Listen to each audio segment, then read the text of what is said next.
प्रतीक अपने हाथों की मुट्ठी कसते हुए तेज आवाज में कहा, झूठ मत बोलो, आप नहीं तो और कौन?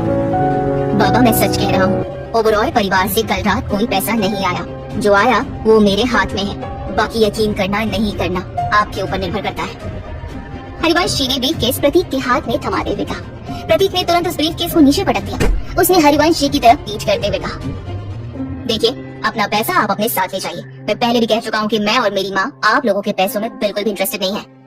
हरिवंश जी कुछ देर वहीं खड़े रहते हुए अपने मन में सोचते हैं, मैं नहीं जानता, मैं जानता था बाबा कि आप ये पैसे नहीं लेंगे, लेकिन साहब को क्या जवाब दूंगा, वो बेसब्री से आपका इंतजार कर रहे हैं।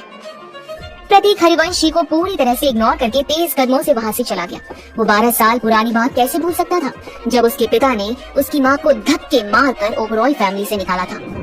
गहरी काली रात में चारों ओर कोहरा छाया हुआ था। एक 9 साल के बच्चे की रोने की आवाज पूरे देहरादून की हवेली में गूंज रही थी। बाहर तेज बारिश के साथ मौसम का हाल बेहाल था। एक बड़ी सी हवेली में खूबसूरत नाजुक सी सरला को एक आदमी ने बाल पकड़कर बाहर खींचते हुए कहा, मेरे हिसाब से जीने में दिक्कत है तो निकल जाए यहाँ से, इस हवेली में औरतों को मुंह खोलने की आजादी नहीं। एक 9 साल का लड़का उनके पीछे दौड़ते हुए जोर जोर से रोते हुए कह रहा था, छोड़ दो मेरी माँ को, प्लीज प्लीज मेरी माँ को छोड़ दो। उस आदमी ने गुस्से में सरला को उंगली दिखाकर कहा, आज के बाद इस हवेली में कदम रखने की हिम्मत मत करना। इतना कहते हुए उस आदमी ने 9 साल की उस बच्चे का हाथ पकड़कर अपनी तरफ खींचा। तभी सरला ने गुस्से भरी आंखों से उस आदमी की आंखों में देखकर कहा, प्रतीक मेरा बेटा है, जहाँ भी रहूंगी वो मेरे साथ रहेगा। सरला की आंखें बिजली की तरह चमक रही थी। उसने दया की भीख नहीं मांगी, वो सिर्फ अपने आत्मसम्मान के लिए लड़ रही थी। वहीं उसका बेटा प्रतीक उसके साथ उसकी हिम्मत बनकर खड़ा था। 9 साल का प्रतीक सरला से लिपटते हुए गुस्से भरी निगाह से अपने पिता को देख रहा था। तभी प्रतीक के पिता उसका हाथ पकड़कर एक बार फिर खींचते हुए गुस्से में बोले, बकवास बंद कर, प्रतीक इस परिवार का बेटा है, वो यहाँ से कहीं नहीं जाएगा। 9 साल के प्रतीक ने रोते हुए अपने पिता के हाथ में जोर से काट लिया और दौड़ते हुए एक बार फिर अपनी माँ से लिपट गया। फिर अचानक ही सब कुछ धुंधला सा नजर आने लगा, जैसे घना कोहरा हो। सरला की आंखों से लगातार आंसू बह रहे थे और 9 साल का ध्रुव सरला की ओर दौड़ रहा था। अचानक सरला कहीं धुएं में गायब हो गई। नहीं माँ, मुझे छोड़कर मत जाओ।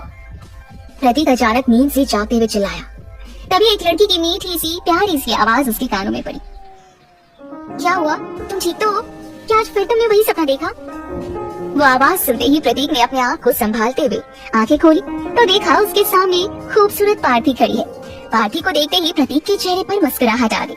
माँ की सर्जरी और हॉस्पिटल की उस रात को 2.5 साल बीत चुके थे। जब प्रतीक ने उसकी माँ के ऑपरेशन के लिए पैसे देने वाले मददगार की छानबीन की थी तो उसे कुछ हाथ नहीं लगा था। फिर उसने जब एक दिन पार्थी से पूछा तो पार्थी ने एक्सेप्ट कर लिया था कि उसी ने प्रतीक की माँ के ऑपरेशन के लिए 2.5 लाख रुपए दिए थे। जब प्रतीक ने कहा कि वो उसके रुपए चुका देगा तो पार्थी ने एक बेहद अजीब से कॉन्ट्रैक्ट की शर्त रखी थी। पर हैरानी की बात ये थी कि इस शर्त में प्रतीक का कोई नुकसान नहीं लग रहा था, इसलिए उसने तुरंत हाँ कर दी थी। पार्थी बहुत ही प्यार से प्रतीक के पास आकर बैठते हुए नैपकिन से उसके चेहरे पर आया हुआ पसीना पोंछने लगी। प्यार भरी नजरों से प्रतीक को देखते हुए पार्थी ने पूछा, अब ठीक लग रहा है? प्रतीक ने पार्थी को देखकर मुस्कुराते हुए कहा, हाँ मैं ठीक हूँ, सपना ही तो था बस, लेकिन मुझे माँ से मिलने जाना होगा। तब पार्थी एकदम से उठकर जाते हुए बोली, अरे फिर उठ जाओ, तुम्हें तो पता है ना पापा। वही पार्थी आगे कुछ कहती उससे पहले ही प्रतीक ने उसका हाथ पकड़कर अपनी तरफ खींच लिया, जिस वजह से पार्थी का बैलेंस बिगड़ गया और वह बेड पर प्रतीक के ऊपर गिर गई। पार्थी ने चिढ़ते हुए कहा, अरे नहीं, ये क्या कर रहे हो? प्रतीक पार्थी के कान के पास फुसफुसाते हुए कहा, सुबह की शुरुआत मीठे से करना चाहता हूँ, इसमें गलत क्या है? पार्थी एकदम हंसते हुए बोली, पागल हो तुम, जानते हो आज का दिन कितना बड़ा होने वाला है, जल्दी उठो। प्रतीक मुंह बनाते हुए कहा, हमें 2 साल हो गए हैं एक साथ रहते हुए और आज भी तुम हर सुबह बस यही कहती हो कि आज का दिन बहुत बड़ा होने वाला है, आखिर तुम्हें किस दिन का इंतजार है? पार्थी ने कमरे के कर्टन खोलते हुए खिलखिलाकर कहा, अरे बाबा तुम्हें उठाने की ट्रिक है ये बस, और कुछ नहीं। चलो उठो, कॉलेज जाना है और फिर डाइनिंग टेबल पर पापा की बहुत सारी बातें सुननी है। ओह नहीं, इतना कहते हुए प्रतीक ने अपने सर पर हाथ रख लिया। फिर से वही स्यापा, न जाने माँ कैसी होगी। 8 दिन से मिलने जाने की कोशिश कर रहा हूँ लेकिन। प्रतीक वॉशरूम की तरफ जाते हुए खुद से बातें कर रहा था।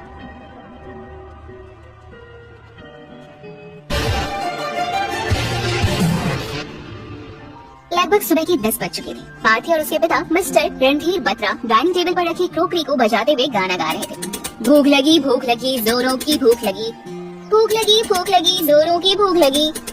बस 2 मिनट हो गया। किचन से ये आवाज आते ही मिस्टर रणधीर बत्रा ने पार्थी को देखकर मुस्कुराते हुए कहा, लड़का तो कमाल का चुना है तूने, लेकिन शादी करने के बारे में सोचना भी मत।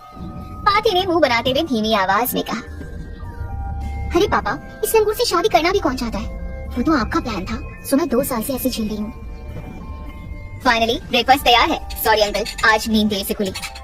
प्रतीक मिस्टर रणधीर की ओर देखकर चेहरे पर मासूमियत लाते हुए कहा, कोई बात नहीं, तुमसे इससे ज्यादा और कोई उम्मीद भी क्या की जा सकती है। प्लेट में रखे पराठे की ओर देखकर रणधीर जी ने मुंह बनाते हुए कहा। प्रतीक चुपचाप नजर झुकाते हुए कुछ नहीं कहता। रणधीर जी ने बिना कुछ कहे चुपचाप से अपना ब्रेकफास्ट खत्म कर फिर एक नजर प्रतीक को देखकर कहा, इस घर में तुम्हें लगभग पूरा 2 साल होने को आया है, पर आज तक ये बात समझ में नहीं आई कि ब्रेकफास्ट में मुझे ब्रेड टोस्ट खाना पसंद है, पराठे नहीं। प्रतीक ने मासूमियत के साथ कहा, ओह सॉरी पापा, आगे से ध्यान रखूंगा। उफ, कितनी बार कहा है पापा मत कहा करो, मैं पार्टी का पापा हूँ, तुम्हारा नहीं। सर या मिस्टर बत्रा ज्यादा अच्छा लगता है तुम्हारे मुंह से। रणधीर जी ने बहुत ही कड़क और तीखी आवाज में कहा। प्रतीक ने कुछ नहीं कहा और पार्टी के पास रखी कुर्सी पर बैठते हुए खुद ब्रेकफास्ट करने बैठ गया। तुम्हें वक्त का कुछ एहसास है भी या नहीं? समय देखा है तुमने? प्रतीक को ब्रेकफास्ट करने के लिए बैठता देख मिस्टर बत्रा जोर से चिल्लाने लगे। प्रतीक फिर से एकदम से खड़ा हो गया और मिस्टर बत्रा को हैरानी से देखने लगा। तभी मिस्टर बत्रा ने चिढ़ते हुए कहा, इतना हैरान होने की जरूरत नहीं है, आज मेरा ड्राइवर छुट्टी पर है, जाओ जल्दी से कार निकालो।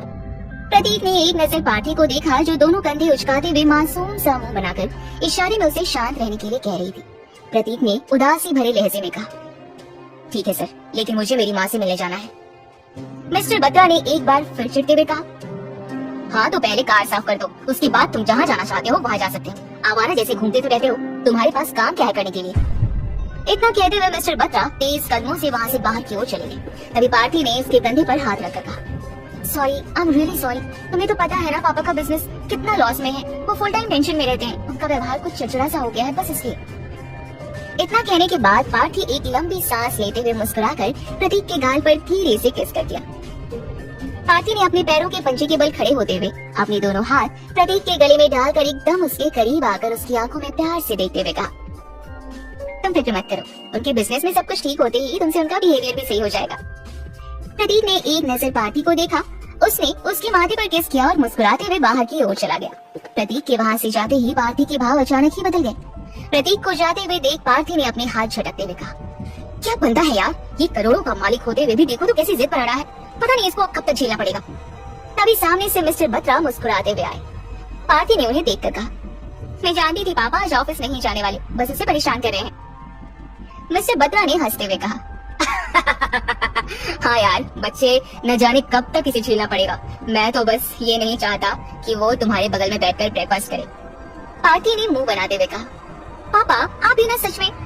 मिस्टर बत्रा ने इरिटेट होते हुए कहा, हाँ तो तुम समझाती क्यों नहीं उसे? हमारे पास सिर्फ 2 महीने का वक्त है, अगर 2 महीने में वो अपने परिवार के पास नहीं लौटा और ओबरॉय फैमिली की कमांड उसने अपने हाथ में नहीं ली तो वो हमारे किसी काम का नहीं, और इन 2 महीनों में हम रोड पर आ जाएंगे, समझ रही हो ना पार्थी? वो जिद पे अड़ा है, समझाओ उसे। पिछले 2 साल से समझा रही हूँ, कभी प्यार से, कभी नफरत से, कभी गुस्से से, लेकिन उसे कोई फर्क नहीं पड़ता। वो बस कहता है कि वो मुझसे बेहद प्यार करता है और जल्दी मुझे अच्छी जिंदगी देगा। मिस्टर रंजीत बत्रा एक लंबी सांस लेते हुए, उफ, फिर से वही सब बातें। देखो तुमसे कुछ ना हो पाएगा। पार्टी एक काम करो, कल शाम को तुम्हारी कजिन ब्रदर निशांत की बर्थडे पार्टी में जाओ और अपने इस लंगूर को साथ लेके जाना। बिल्कुल नहीं पापा, आप जानते हैं ना वो लोग कैसे ट्रीट करते हैं हम लोगों को, मैं वहाँ नहीं जाऊंगी। पार्टी ने बहुत ज्यादा चिढ़ते हुए कहा। मिस्टर बत्रा ने अपनी आवाज में सॉफ्टनेस लाते हुए कहा, तुम्हें जाना होगा पार्टी, जाओ और अपनी चाचा से रिक्वेस्ट करो, एक वही है जो हमारी मदद कर सकते हैं। लेकिन पापा, पार्टी कुछ कहना चाहती थी लेकिन मिस्टर बत्रा ने बीच में रोकते हुए कहा, देखो मैं उससे बात नहीं करता, लेकिन तुम उसकी लाडली बेटी बनकर उससे रिक्वेस्ट कर सकती हो। अगर उसकी कंपनी हमारा प्रोजेक्ट क्लियर कर देगी और 10% शेयर भी अगर हमें दे देती है तो हम किसी भी तरह से रोड पर आने से बच जाएंगे। पार्टी ने धीमी आवाज में कहा, पापा प्लीज। उस वक्त मिस्टर रणधीर बत्रा का पारा चढ़ने लगा था, न चाहते हुए भी उनकी आवाज तेज होने लगी। उन्होंने चिल्लाते हुए कहा, देखो तुम इस आलीशान घर में जो रहती हो ना, ये घर 2 महीने का मेहमान है, फिर अपने लंगूर के साथ उस बस्ती में जाकर रहना जहाँ से तुमसे लेकर आई थी। पार्थी को कहीं न कहीं अपने पिता की बात सही नहीं लगी थी। वो अपने पांव पटकते हुए वहाँ से निकल गए। वहीं दूसरी तरफ प्रतीक एक बस्ती के मामूली से घर में जमीन पर बिछे आसन पर बैठकर खाने के चटकारे ले रहा था। ओह माँ, कितने दिनों बाद तुम्हारे हाथ का खाना नसीब हो रहा है। सरला ने मुंह बनाते हुए कहा, मुझे समझ नहीं आता तेरी प्रॉब्लम क्या है, आखिर क्यों उस लड़की के घर में जाकर रह रहा है?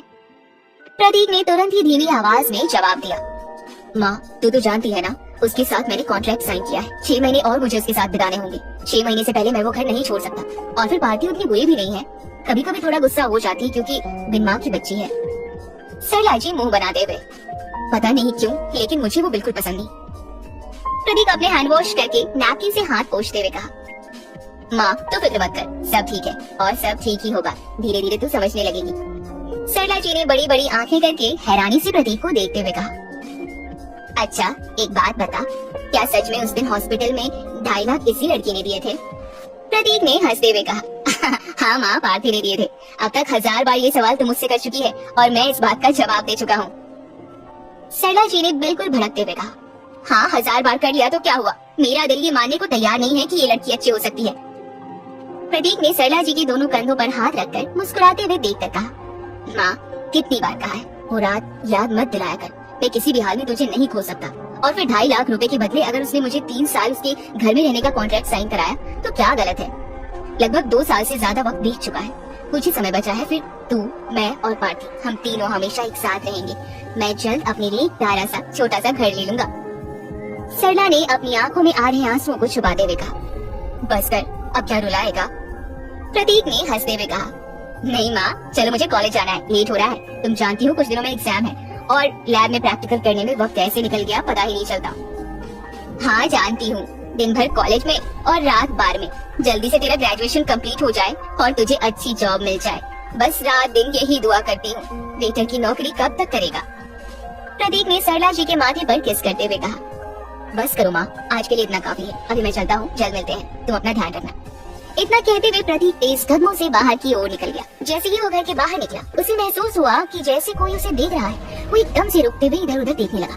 कोई नजर न आने पर प्रतीक ने तेज आवाज में चीखते हुए कहा, कौन हो तुम और क्या चाहते हो? पिछले 2.5 साल से लगातार मेरा पीछा कर रहे हो, नजर क्यों नहीं आते? एक परछाई की तरह मेरे पीछे साथ चलते हो, आखिर हो कौन? लगभग 2.5 साल पहले जब प्रतीक ने कॉलेज ज्वाइन किया था तो हमेशा उसे ऐसा लगता था कि किसी की नजर उसके ऊपर है, लेकिन अपना वहम समझकर उसने इस बात को इग्नोर किया। वक्त तेज रफ्तार से बीत रहा है और आज भी प्रतीक को वही एहसास होता है कि कोई है जो परछाई के जैसे उसके साथ चलता है।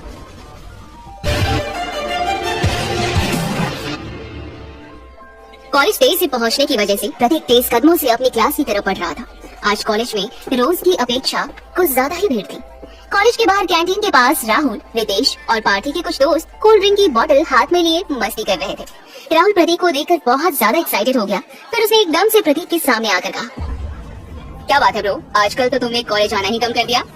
तभी रितेश ने आगे बढ़कर कहा, अरे भाई ये तो रोज कॉलेज आता है, बस हमसे छुप के निकल जाता है। वहाँ पर मौजूद एक और लड़के ने हंसते हुए कहा, अरे नजर मिलाएगा अभी तो कैसे, पब में पार्टी देने के लिए बुलाता है और पता चलता है खुद ही वेटर है, बेचारा मुंह दिखाने लायक बचा ही कहाँ। प्रतीक राहुल और बाकी दोस्तों को बिल्कुल अनदेखा अनसुना कर साइड से निकलने की कोशिश कर ही रहा था। तभी राहुल ने प्रतीक के कंधे पर हाथ रखते हुए कहा, हे हम दोस्त थे तब तुमने हमें इतनी अच्छी पार्टी दी थी और अब तुम हमें इग्नोर करते हो, बात कुछ ठीक नहीं लगती यार प्रतीक। प्रतीक ने बिना राहुल की आंखों में देखे कड़क आवाज में कहा, मुझे लेट हो रहा है, हट जाओ मेरे सामने से। उस रात जो कुछ भी हुआ मैं भूल चुका हूँ, तुम भी भूल जाओ तो बेहतर रहेगा। पिछले 2 सालों से जब जब राहुल प्रतीक को देखता था हमेशा वही घिसी पिटी कहानी लेकर बैठ जाता, उसका मजाक उड़ाता, यहाँ तक कि राहुल ने पूरे कॉलेज में प्रतीक का मजाक बनाकर रखा था। यही कारण था कि प्रतीक का कोई दोस्त नहीं था, ना ही कोई उससे दोस्ती करना चाहता था। पार्थी चुपचाप राहुल और रितेश के ग्रुप के साथ खड़ी होकर तमाशा देख रही थी। चेहरे पर उसकी मासूमियत ऐसी थी जैसे वो तो कुछ कर ही नहीं सकती थी। जो कुछ भी हो रहा था उसमें उसकी क्या गलती थी? प्रतीक ने एक नजर पार्थी की ओर देखा जो पूरी तरह से उसे अनदेखा कर रही थी। प्रतीक ने पार्थी को देखकर मन में सोचा, अपने घर में इतना प्यार जताती है और कॉलेज में तो ऐसा लगता है कि पहचानती भी नहीं। इतना सोचते हुए बाकी सबको इग्नोर करके प्रतीक एकदम से पलटकर आगे की तरफ बढ़ा, तभी अचानक ही एक लड़की से टकरा गया। टकराने की वजह से उस लड़की का बैलेंस बिगड़ गया, वो गिरने वाली थी, तभी प्रतीक का हाथ उसकी कमर पर गया और उसने उस लड़की को गिरने से रोक लिया। एक पल के लिए प्रतीक और वो लड़की एक दूसरे के बहुत करीब थे। दोनों की नजर एक दूसरे से टकराई, दोनों एक दूसरे को देखते रह गए। ये थी काशी, जिसके हाथ में 3 से 4 बुक्स थी, आंखों पर मोटा सा चश्मा, रंग गोरा लेकिन लुक पूरा बहनजी टाइप, सलवार सूट वो भी पुराने जमाने के स्टाइल वाला, फुल स्लीव्स कुर्ता, लंबी छोटी माथे पर बिंदी। राहुल, रितेश, कोई और कुछ कहता उससे पहले ही प्रतीक ने चिढ़ते हुए काशी से कहा, हमेशा तुम मुझसे टकराती क्यों रहती हो, क्या प्रॉब्लम है तुम्हारी? तभी राहुल उन दोनों के चक्कर लगाते हुए गाना गाने लगा। प्यार हुआ इकरार हुआ फिर प्यार से क्यों डरता है दिल। राहुल का साथ देते हुए रितेश ने आगे कंटिन्यू किया।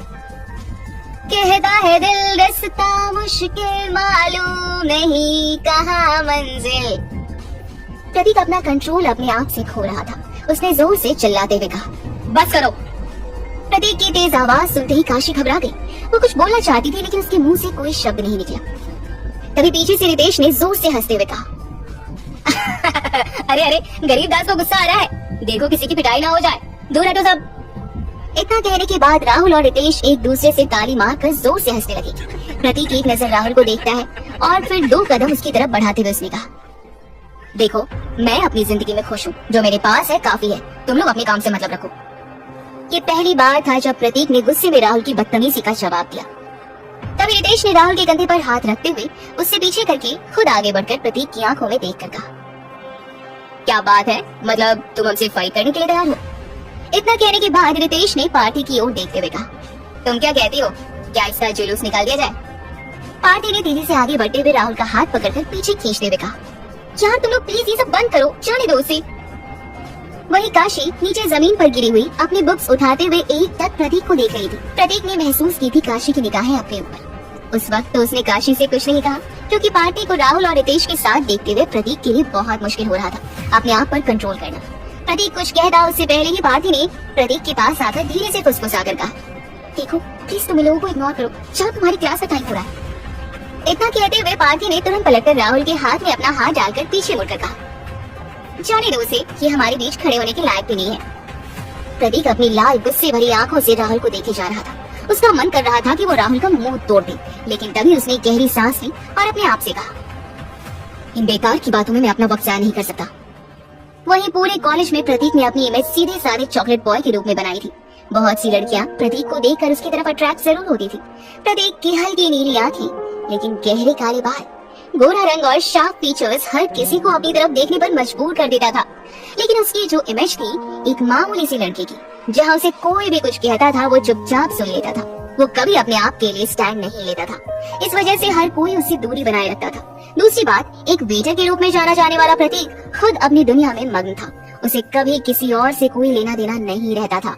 कुछ देर बाद राहुल ने पार्थी से कहा, क्या बात है पार्थी, आखिर तुमने इसे कंट्रोल कैसे कर रखा है? इसके सामने तुम मेरे हाथ में हाथ डाल रही हो और इसे कोई फर्क नहीं पड़ता?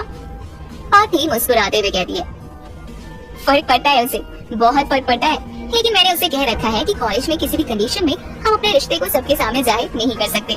और तुम तो जानते हो वो मुझे बेइंतहा प्यार करता है। मैं जो कहूँ वो ना माने, ऐसा हो नहीं सकता। यार 2 साल से एक फ्री का नौकर मिला है, सही है। सच में प्यार भी क्या चीज है ना, इंसान को क्या क्या करने पर मजबूर कर देता है।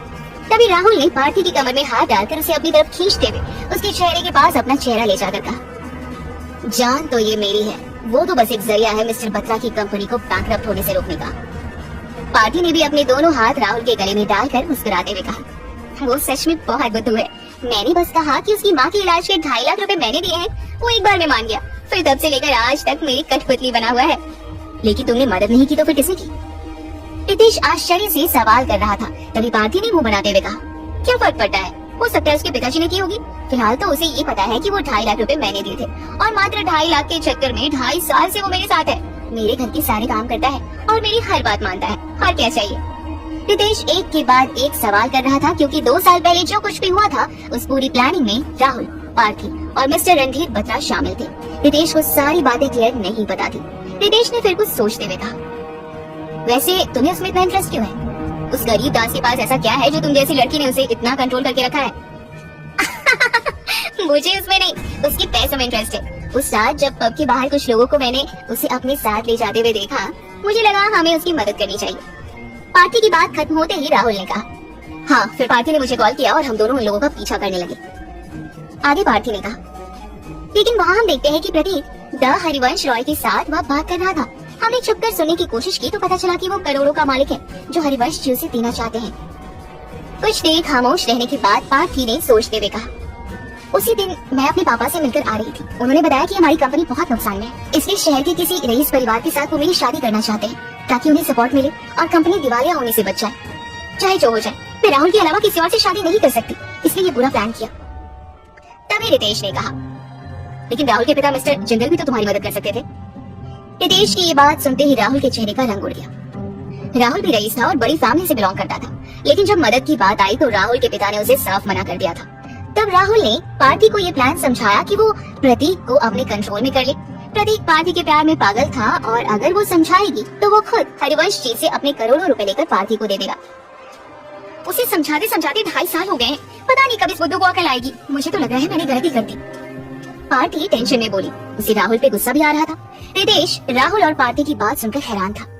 देर रात 2:30 बजे आज फिर प्रतीक उस खंडर बिल्डिंग की तरफ बढ़ रहा था, जहाँ उसकी अपनी गैंग उसका इंतजार कर रही थी। किंग कोबरा आगे हैं। एक बार फिर एक लड़के ने दौड़ते हुए सब कुछ आकर प्रतीक के आने की खबर दी, जिसे सुनते ही वहाँ मौजूद हर कोई अलर्ट हो गया। वो सब एक लाइन बनाकर खड़े हो गए। कोई कुछ कहता उससे पहले ही प्रतीक ने कड़क आवाज में कहा, नेक्स्ट मिशन के लिए मुझे लगता है तुम सब तैयार हो। किसी का कोई सवाल है तो कहो।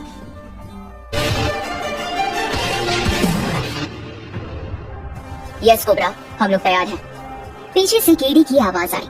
प्रतीक ने चेहरे पर मुस्कुराहट लाकर कहा, ठीक है, फिर नेक्स्ट 10 मिनट में हम लोग यहाँ से निकलेंगे। मुझे लगता है कि सबको अपने अपने काम पता होंगे, किसे क्या करना है। वहीं इतना कहने के बाद प्रतीक ने केडी की ओर मुड़कर कहा, केडी एक बार और तुम सोच लो, ये मिशन पिछले हर मिशन की तुलना में खतरनाक है।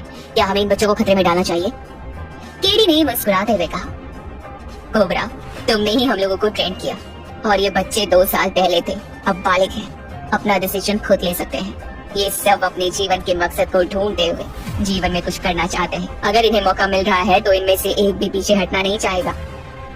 एक नजर प्रतीक ने सबकी ओर देखकर कहा, ठीक है, पर लेकिन याद रहे उन लोगों के पास हथियार होंगे और हमारे पास कुछ नहीं। बिना हथियार के हमें अपने मकसद को अंजाम देना है। लाइन से खड़े सभी एक साथ कहते हैं, यस ब्लैक कोबरा, हम सब तैयार हैं। ठीक है, फिर आज से इस ग्रुप को मैं एक नाम देने जा रहा हूँ। इतना कहते हुए प्रतीक ने केडी की ओर देखा।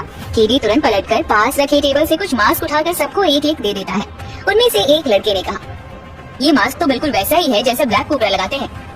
हाँ, प्रतीक जब भी उस खंडर बिल्डिंग के अंदर जाता था तो उसके चेहरे पर एक मास्क लगा होता था। उस मास्क के पीछे का छुपा चेहरा किसी ने नहीं देखा था। सभी मास्क को हैरानी से देख रहे थे। तब प्रतीक ने कहा, इस मास्क पर थंडरस्टॉर्म लिखा है और आज से तुम सब लोग थंडरस्टॉर्म गैंग के मेंबर हो। सभी के चेहरे पर एक बड़ी सी मुस्कुराहट थी। अगले ही पल सबने वो मास्क पहन लिया। फिर कुछ ही देर में उस बिल्डिंग से एक एक करके वो सब निकलते हुए अलग अलग डायरेक्शन में जाने लगे। प्रतीक सबसे आखिर में निकला। उसका ऑरा कुछ ऐसा महसूस हो रहा था जैसे अगर वो दुनिया बचाने की ताकत रखता है तो तबाह करने की शक्ति भी रखता है। लगभग सुबह 10 बजे मिस्टर रणधीर बत्रा पार्टी के साथ हर रोज की तरह चम्मच प्लेट बजाते हुए गाना गा रहे थे। प्रतीक ने तेज कदमों से आते हुए कहा, सॉरी आज फिर लेट, बट ब्रेकफास्ट तैयार है। इतना कहते हुए मिस्टर रणधीर बत्रा के सामने उसने ब्रेड टोस्ट रख दिया और पार्टी की प्लेट में ऑमलेट। रणधीर बत्रा ने अपनी प्लेट में देखते हुए कहा, क्या बनाया है ये? ब्रेड टोस्ट बनाना भी आता है? इसे देख कर ही खाने का मन नहीं कर रहा। प्रतीक जानता था कि वो चाहे जो कर ले, मिस्टर बत्रा का इस तरह का कोई रिप्लाई आने वाला था। तभी रणधीर जी ने टीवी ऑन कर दिया। टीवी पर न्यूज चैनल चल रहा था, जहाँ एक एंकर जोर से चिल्ला कर कह रही थी, जी हाँ, आपने सही सुना। कल रात थंडरस्टॉर्म नाम की एक गैंग ने लड़कियों की हो रही तस्करी को रोका और 15 नाबालिग लड़कियों की जान बचाई। सभी लड़कियों को ड्रग के इंजेक्शन दिए गए थे, जिस वजह से वो सभी हॉस्पिटलाइज्ड हैं। रणधीर जी ने चैनल चेंज किया।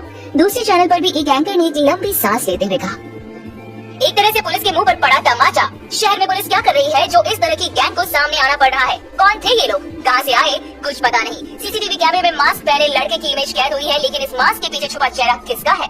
आपको जानकर हैरानी होगी कि कोई एक व्यक्ति नहीं था। वो लोग एक ग्रुप में थे जिन्होंने शहर के लिए इतना बड़ा काम किया। न्यूज देखते हुए रणधीर बत्रा ने पार्टी से कहा, आजकल शहर में बहुत सी ऐसी घटनाएं हो रही हैं जिसके बारे में कभी किसी ने सोचा भी नहीं होगा। तुम भी देर रात तक पार्टी करती हो, थोड़ा अपना ध्यान रखा करो। पार्टी ने मुंह बनाते हुए कहा, जी बाबा, लेकिन आप तो जानते हैं ना मैं कभी अकेले नहीं रहती। मेरे साथ मेरी दोस्त या फिर प्रतीक तो रहता ही है। मिस्टर बत्रा ने अपना ब्रेकफास्ट फिनिश करते हुए कहा, ओहो, तुम इस लंगूर की क्या बात करती हो? ये चींटी नहीं मार सकता। अगर तुम पर कोई मुसीबत आ गई तो तुम्हें क्या बचाएगा? प्रतीक वहीं खड़ा होकर सब सुन रहा था। प्रतीक जानता था कि उस दिन भी उसे ब्रेकफास्ट नहीं करना था, इसलिए उसने अपना ब्रेकफास्ट बनाया ही नहीं। जैसे ही मिस्टर बत्रा ब्रेकफास्ट टेबल से उठे, प्रतीक तेज कदमों से वहाँ से जाने लगा। मिस्टर बत्रा ने अपनी कड़क आवाज में कहा, कहाँ भाग गए हो? रुको जरा। मिस्टर बत्रा की आवाज सुनते ही प्रतीक एकदम से ही रुक गया। मिस्टर बत्रा ने प्रतीक के पास आकर कहा, कल रात तुम कहाँ थे? प्रतीक ने इधर उधर देखकर घबराते हुए कहा, मैं एक्चुअली वो माँ की तबीयत कुछ ठीक नहीं थी, इसलिए मैं माँ के पास रुक गया था। मिस्टर रणधीर बत्रा ने कहा, आज तुम्हारे हाव भाव कुछ ठीक नहीं लग रहे। अगर कुछ छुपा रहे हो तो सही नहीं होगा। ऐसा कुछ नहीं है, मैं बस थका हुआ हूँ। माँ की तबीयत ठीक नहीं थी तो रात भर नींद नहीं हुई।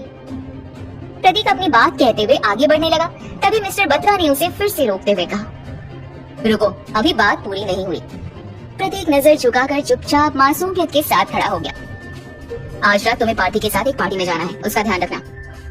इतना कहकर मिस्टर बत्रा तेज कदमों से वहाँ से चले गए। प्रतीक ने पीछे खड़ी पार्टी को देखकर कहा, पार्टी में जाना है, तुमने मुझे बताया क्यों नहीं? ओह अच्छा जी, यानी कि तुमसे अपॉइंटमेंट लेना था। प्रतीक तुम भी ना, रात 8 बजे तुम रेडी रहना, तुम्हारे कपड़े मैं रूम में रखवा दूंगी। लेकिन मुझे अर्जेंट काम है, पढ़ाई भी करनी है, एग्जाम्स पास में है, फिलहाल मैं किसी पार्टी करने के मूड में नहीं हूँ। प्रतीक ने जैसे ही पार्थी को मना किया, पार्थी को ऐसा लगा कि उसके पूरे शरीर में खून तेजी से दौड़ने लगा हो। उसे गुस्से की वजह से झंझनाहट सी महसूस होने लगी। वो अपने हाथ की मुट्ठी कसते हुए प्रतीक के पास गई और उसकी आंखों में आंखें डालकर दांत पीसते हुए कहने लगी, are you out of your mind? तुम मना कैसे कर सकते हो? भूल गए क्या कॉन्ट्रैक्ट? 2 सेकंड पहले पार्थी इतनी प्यार से बात कर रही थी, वहीं अगले पल पार्थी का ये एटीट्यूड देखकर प्रतीक को कुछ ज्यादा हैरानी नहीं हुई, क्योंकि ये हमेशा का ही था। प्रतीक ने कुछ नहीं कहा और चुपचाप अपने कमरे की ओर चला गया। पार्थी ने प्रतीक को इस तरह से जाते हुए देखकर मन में कहा, इसने सॉरी नहीं कहा, मुझे मनाने की कोशिश नहीं की। ओह, तुम बदल नहीं सकते प्रतीक, मैं तुमसे प्यार करूं या ना करूं, तुम्हें मुझसे हमेशा प्यार करना है। पार्थी प्रतीक से प्यार नहीं करती थी, लेकिन हाँ, प्रतीक का इग्नोर करना उससे बर्दाश्त नहीं होता था। वो एक जिद्दी और अड़ियल लड़की थी, अमीर बाप की बिगड़ी हुई औलाद कहा जा सकता था उसे। अगर प्रतीक पार्थी को इग्नोर कर देता तो पार्थी के तन बदन में आग सी लग जाती थी।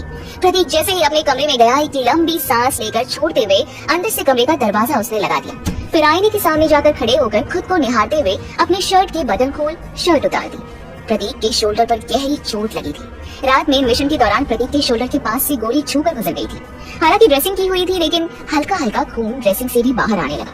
दर्द की वजह से एकदम ही अपनी आंखें बंद करते हुए प्रतीक अपने बिस्तर पर गिर गया। उसने जैसे ही अपनी आंखें बंद की, उसे एक दृश्य दिखाई देने लगा। जो कुछ भी रात में हुआ वो सब प्रतीक के दिमाग में तूफान की तरह घूम रहा था। बीती रात नाबालिग लड़कियों को एक बड़े से लॉबी ट्रक में भरकर शहर से दूर ले जाया जा रहा था। उस ट्रक के आगे पीछे कुछ कारें चल रही थी। देखने में तो सब कुछ नॉर्मल लग रहा था, लेकिन उन कारों में बैठे नौजवान उस ट्रक को कवर करते हुए शहर के बाहर ले जा रहे थे। प्रतीक और उसकी टीम के पास हथियार नहीं थे। अंधेरी सड़क पर उन लोगों ने बड़ी बड़ी कीलें बिछा दी थी। साथ ही थंडरस्टॉर्म गैंग अंधेरे में छुपा हुआ था। वही ट्रक के साथ साथ सभी कार पंचर हो गई। अंधेरे में थंडरस्टॉर्म गैंग के किसी भी बंदे को देखना इम्पॉसिबल सा था, क्योंकि उन सब ने काले मास्क और काले कपड़े पहने हुए थे। जैसे जैसे कारों से निकल के लड़के बाहर आने लगे, एक एक करके चालाकी से उन लड़कों पर थंडरस्टॉर्म गैंग ने अटैक करना शुरू कर दिया। थंडरस्टॉर्म गैंग के पास बड़ी बड़ी कीलें थी, जिसकी मदद से वो लोग उन हट्टे कट्टे नौजवानों को जख्मी कर रहे थे। 1.5 घंटे तक उस सड़क पर लड़ाई चली और अंत में वो नौजवान वहाँ से भाग खड़े हुए। प्रतीक ने जैसे ही ट्रक खोला तो पहले तो वहाँ कुछ कार्टन रखे थे और उस बड़े से ट्रक में अंदर की तरफ छोटा सा लोहे का दरवाजा था। उस दरवाजे को खोलने के बाद देखा तो 16 लड़कियां बेहोशी की हालत में पड़ी हुई थी। उन सबको ड्रग्स दिया गया था। वो लड़कियां खुद से उठ भी नहीं सकती थी, इसलिए प्रतीक ने केडी से कहा, जल्द से जल्द इस ट्रक को पहले पुलिस स्टेशन पहुंचाओ, वहाँ खबर दो और फिर ध्यान रखो कि लड़कियों का इलाज हो रहा है या नहीं। मुझे सारी जानकारी समय से मिलनी चाहिए। इतना कहते हुए प्रतीक बाहर आ गया। वहीं टेडी ड्राइविंग सीट पर बैठकर ट्रक ड्राइव करने लगा। तभी पीछे से एक घायल बंदे ने हिम्मत करते हुए प्रतीक पर गोली चला दी। प्रतीक को पता भी नहीं चला, अचानक ही काले कपड़े पहने किसी इंसान ने प्रतीक को धक्का देकर दूर कर दिया। गोली सिर्फ प्रतीक को छूकर गुजरी थी। फिर वो परछाई भी तुरंत ही वहाँ से गायब हो गई। प्रतीक को समझ में नहीं आया कि वो परछाई आखिर थी कौन। वही प्रतीक की गैंग के बंदों ने प्रतीक पर गोली चलाने वाले बंदे की ऐसी हालत की कि वो दोबारा अपने पैरों पर खड़े भी ना हो पाए। बीती रात की बातें प्रतीक को याद आ ही रही थी, तभी कमरे के दरवाजे पर उसे नोक-झोंक की आवाज सुनाई थी।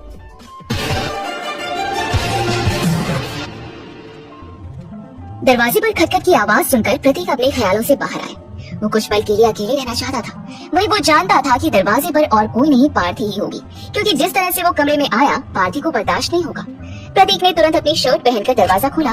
पार्थी ने प्रतीक को देखकर मुस्कुराते हुए कहा, क्या बात है, आज अकेले रहने का मूड है? प्रतीक ने भी अपने चेहरे पर हल्की सी मुस्कुराहट लाते हुए कहा, नहीं ऐसा कुछ नहीं है, बस मैं चेंज करके आ रहा था। पार्थी ने आगे बढ़कर प्रतीक का हाथ अपने हाथ में लेकर उसकी आंखों में आंखें डालकर धीमी आवाज में कहा, सच में तुम आ रही थी या बस यूं ही कह रहे हो? प्रतीक पार्थी से बेहद प्यार करता था और पार्थी की मासूमियत देखकर हमेशा प्रतीक तुरंत पिघल जाया करता था। प्रतीक ने पार्थी के गाल पर अपना हाथ रखकर मुस्कुराते हुए कहा, जान बस कुछ वक्त अकेले रहना चाहता हूँ प्लीज। पार्थी ने एकदम अपने दोनों हाथों से प्रतीक को धक्का देते हुए कहा, मेरे होते हुए तुम अकेले कैसे रह सकते हो? मेरे अलावा तुम्हारा ध्यान कहीं और हो, तुम जानते हो ना मुझे पसंद नहीं। प्रतीक को अचानक ही बहुत तेज दर्द महसूस हुआ। पार्थी ने जब उसे धक्का दिया तो उसका हाथ उसके शोल्डर पर था। अपने आप को संभालते हुए प्रतीक ने मुस्कुराते हुए कहा, अगर ऐसी बात है तो फिर आ जाओ, तुम और मैं एक बंद कमरे में, तुम मेरे नजदीक रहो, मुझे अपनी जिंदगी से इससे ज्यादा और क्या चाहिए। प्रतीक की प्यार भरी बात सुनकर पार्थी अचानक से घबरा गई। कमरे में आने की वजह बस इतनी सी थी कि वो प्रतीक को देखना चाहती थी कि आखिर प्रतीक कर क्या रहा है। पार्थी कुछ कहती उससे पहले ही प्रतीक ने आगे बढ़कर कमरे का दरवाजा लगा दिया। पार्थी ने घबराते हुए कहा, ये क्या कर रहे हो तुम? प्रतीक कमरे का दरवाजा लगाकर मुस्कुराते हुए मुड़कर धीमे कदमों से पार्थी की तरफ बढ़ा। फिर उसकी कमर में हाथ डालकर एकदम उसे अपनी तरफ खींचते हुए उसके गाल पर किस करने लगा। छोड़ो मुझे, क्या हो गया अचानक से तुम्हें? पार्थी छटपटाते हुए बोली। लेकिन इस बार प्रतीक की पकड़ बहुत टाइट थी। प्रतीक ने पार्थी की कमर पर अपने हाथ की पकड़ कसते हुए उसके दूसरे गाल पर किस करते हुए कहा, हुआ तो मुझे तुमसे प्यार था, वो भी 2 साल पहले, और अब दिन पर दिन ये प्यार बढ़ता ही जा रहा है। अब प्रतीक की गर्म सांसें पार्थी अपनी गर्दन पर महसूस कर पा रही थी। कहीं ना कहीं वो भी प्रतीक की बाहों में पिघलने लगी।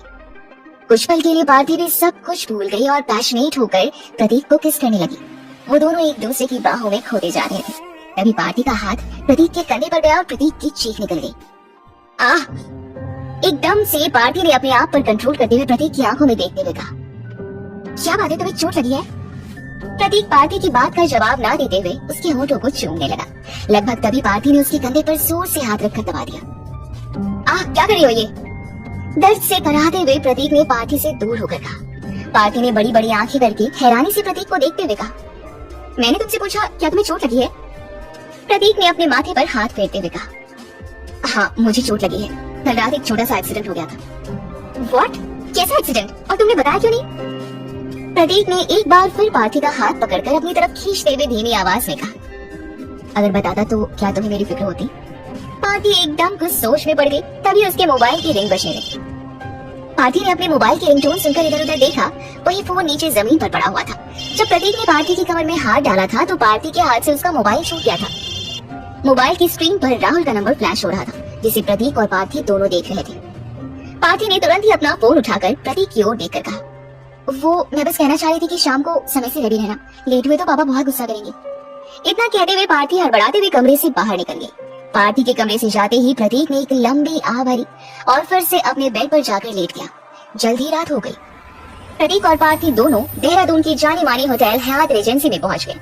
प्रतीक ने व्हाइट शर्ट के साथ रॉयल ब्लू ट्राउजर पहना हुआ था, वहीं उसकी हल्की नीली आंखें और काले बाल सच कमाल के लग रहे थे। वहीं पार्थी शॉर्ट वेस्टर्न ड्रेस में अलग ही कॉन्फिडेंस में नजर आ रही थी। पार्टी हॉल में पहुंचते ही पार्थी प्रतीक से कहती है, जो ड्रेस मैंने तुम्हारे लिए भिजवाया था वो क्यों नहीं पहना? ये क्या पहन कर आ गए हो? प्रतीक ने इधर उधर देखते हुए कहा, कॉन्ट्रैक्ट में ये नहीं लिखा था कि मैं ड्रेस में तुम्हारे हिसाब से। इतना कहते हुए प्रतीक ने मुंह बना दिया। पार्थी समझ गई कि प्रतीक कहना क्या चाह रहा है। प्रतीक की बात सुनते ही पार्थी जान करके उसके आगे आगे चलने लगी, जैसे प्रतीक उसके साथ हो ही नहीं।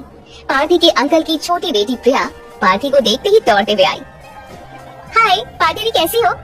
पार्थी ने चेहरे पर बड़ी सी मुस्कुराहट लाते हुए कहा, मैं बिल्कुल ठीक, तुम बताओ? प्रिया कुछ कहती तभी वहाँ निशांत आ गया। निशांत ने पार्थी को ऊपर से नीचे तक देखकर मुस्कुराते हुए कहा, जानता था तुम जरूर आओगी, अंकल ये मौका हाथ से नहीं जाने देंगे। पार्थी ने अपने बैग में से एक छोटा सा बॉक्स निकालकर निशांत के हाथ में पकड़ाते हुए कहा, happy birthday to you bro. Nishant ने गिफ्ट बॉक्स को घुमाते हुए देखकर कहा, कुछ ज्यादा ही छोटा सा है, कोई ना, वैसे भी छोटे लोग छोटे गिफ्ट्स छोटी बातें, एम आई राइट पार्थी? पार्थी कुछ कहती तभी वहाँ उसके पीछे प्रतीक आकर खड़ा हो गया। निशांत ने प्रतीक को ऊपर से नीचे तक देखा। पार्थी अब जान गई थी कि प्रतीक का इंट्रोडक्शन उसे निशांत से कराना ही होगा। पार्थी कुछ कहती उससे पहले ही निशांत ने कहा, ओह माय गॉड मिस्टर प्रतीक, तुम यहाँ? कॉलेज में तुम्हारे बहुत चर्चे हैं, तुम वही वेटर हो ना? प्रतीक बिल्कुल खामोश था, उसके चेहरे पर किसी तरह की कोई एक्सप्रेशन नहीं। तभी पार्थी ने कहा, ये मेरा दोस्त है, अकेले आ रही थी तो सोचा इसे साथ ले लूं। वहीं फिर से प्रिया पार्थी का हाथ पकड़कर उसे खींचते हुए कहा, ग्रेट दी, तुम अपने दोस्त को भाई के साथ छोड़ दो और मेरे साथ चलो। थोड़ा आगे बढ़ने के बाद प्रिया पीछे मुड़कर एक नजर निशांत को देखा। वहीं निशांत और प्रिया ने एक दूसरे को थम दिखाकर मुस्कुरा दिया। क्या बात है, तुम कुछ बोलते भी हो या नहीं? निशांत ने प्रतीक के कंधे पर हाथ रखते हुए मुस्कुराकर कहा। तभी निशांत के कुछ और दोस्त भी वहाँ पर आ गए थे। निशांत ने अपने दोस्तों से प्रतीक का इंट्रोडक्शन कराते हुए कहा, लुक गाइस, आज की पार्टी के सबसे खास गेस्ट। अरे शायद मैंने गलत कह दिया, गेस्ट नहीं वेटर। निशांत की बातों से वहाँ मौजूद हर कोई प्रतीक को देखकर हंस रहा था। तभी निशांत के दोस्तों में से एक लड़के ने कहा, रियली सच में इसके कपड़े भी वैसे ही कुछ लग रहे हैं। इतनी हाई प्रोफाइल में इतना सिंपल सा शर्ट कौन पहनता है, वो भी लोकल शर्ट। निशांत ने अपने दोस्तों को देखकर कहा, अच्छा तुम लोग इसे कंपनी दो, मैं कुछ देर में आता हूँ। निशांत के दोस्त प्रतीक का बेहद मजाक बना रहे थे, लेकिन प्रतीक बिना किसी एक्सप्रेशन के खामोशी से चुपचाप खड़ा था। ना उसके चेहरे पर हंसी थी ना गुस्सा, जैसे उसे इन सब बातों की आदत सी हो। उधर दूसरी तरफ पार्थी जब से पार्टी हॉल में आई थी, उसे एक लड़की की नजर अपने ऊपर महसूस हो रही थी। वहीं प्रिया ने पार्थी का हाथ पकड़कर उसी लड़के के पास ले जाते हुए कहा, पार्थी दी इनसे मिलो, ये है हमारी family friend mister Dhananjay Chaudhary के बेटे अनिरुद्ध। अनिरुद्ध ने ब्राउन ब्लेजर के साथ व्हाइट शर्ट और ब्राउन ट्राउजर पहना हुआ था। वहीं उसके लेदर के शूज देखते ही समझ आ रहा था कि वो बहुत रिच फैमिली को बिलोंग करता है। जिस काम के लिए पार्टी में आई थी, अनिरुद्ध को देखकर सब भूल गई। अनिरुद्ध भी पार्थी के साथ फ्लर्ट ऐसे कर रहा था जैसे वो उसे कई सालों से जानता हो। वहीं दूर खड़ा प्रतीक पार्थी और अनिरुद्ध की नजदीकियां देख पा रहा था। पार्थी को इस तरह अनिरुद्ध के करीब जाता देख प्रतीक ने अपने हाथों की मुट्ठी कस ली। उसे गुस्सा तो बहुत आ रहा था, लेकिन साथ ही वो अपने गुस्से पर कंट्रोल करने में माहिर था। पार्टी जोरों शोरों से चल रही थी। 2 घंटे बीत चुके थे। प्रतीक काफी देर से अकेला खड़ा था। रात इतनी हो गई थी कि अब उस पार्टी में मौजूद हर एक व्यक्ति 3 से 4 पैक डाउन थे। तभी निशांत की नजर प्रतीक पर पड़ी, जो बिल्कुल फ्रेश और शांत खड़ा था। निशांत ने अपने दोस्तों को प्रतीक की ओर देखकर इशारा करके कहा, मुझे लगता है तुम लोगों को मजे करना नहीं आता। बकरा खुद हलाल होने के लिए आया है और तुम लोग यहाँ से अकेला छोड़कर खड़े हो। बात करते हुए निशांत के कुछ दोस्त ने प्रतीक को आकर घेर लिया। तभी वहाँ एक वेटर ट्रे में कुछ ड्रिंक के ग्लास लेकर आया। वहाँ मौजूद सभी ने एक एक ग्लास उठा लिया, लेकिन प्रतीक शांति से बैठा रहा। तभी निशांत के एक दोस्त ने प्रतीक से कहा, क्या बात है ब्रो, तुम ड्रिंक नहीं करते? प्रतीक ने धीरे से ना में अपना सर हिला दिया। तभी निशांत ने पीछे से आते हुए कहा, मेरी पार्टी में कोई आए और ड्रिंक ना करे, ऐसा तो होता नहीं ब्रो, एक पैक तो बनता है। इतना कहते हुए निशांत ने अपने हाथ में लिया हुआ रेड वाइन से भरा हुआ ग्लास एकदम ही प्रतीक की ओर उछाल दिया। ग्लास से छलकते हुए रेड वाइन प्रतीक के चेहरे पर पड़ते ही उसके चेहरे से लेकर शर्ट तक सब गीला हो गया। निशांत के दोस्तों की हंसी के ठहाके की आवाज पूरे हॉल में गूंज रही थी।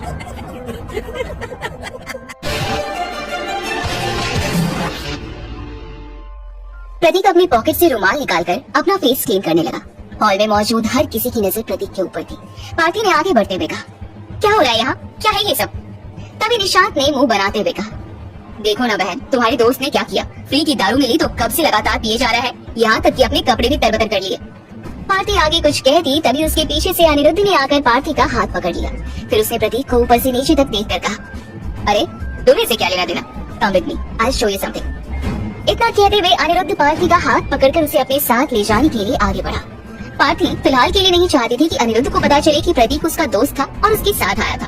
बिना कुछ कहे एक नजर प्रतीक को देखते हुए पार्थी चुपचाप वहाँ से अनिरुद्ध के साथ चली गई। प्रतीक, जो फिलहाल सबकी हंसी का पात्र बना हुआ था, बहुत ही नॉर्मल तरीके से अपने कपड़े साफ करते हुए उसने निशांत की तरफ एक कदम बढ़ाते हुए कहा, once again happy birthday to you bro.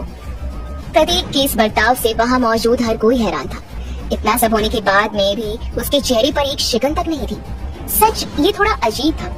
इतना सब होने के बाद चाहे जो हो, गुस्सा या नर्वसनेस तो किसी के भी चेहरे पर आ ही जाती है। प्रतीक बहुत ही नॉर्मल तरीके से मुस्कुराते हुए वहाँ से चला गया।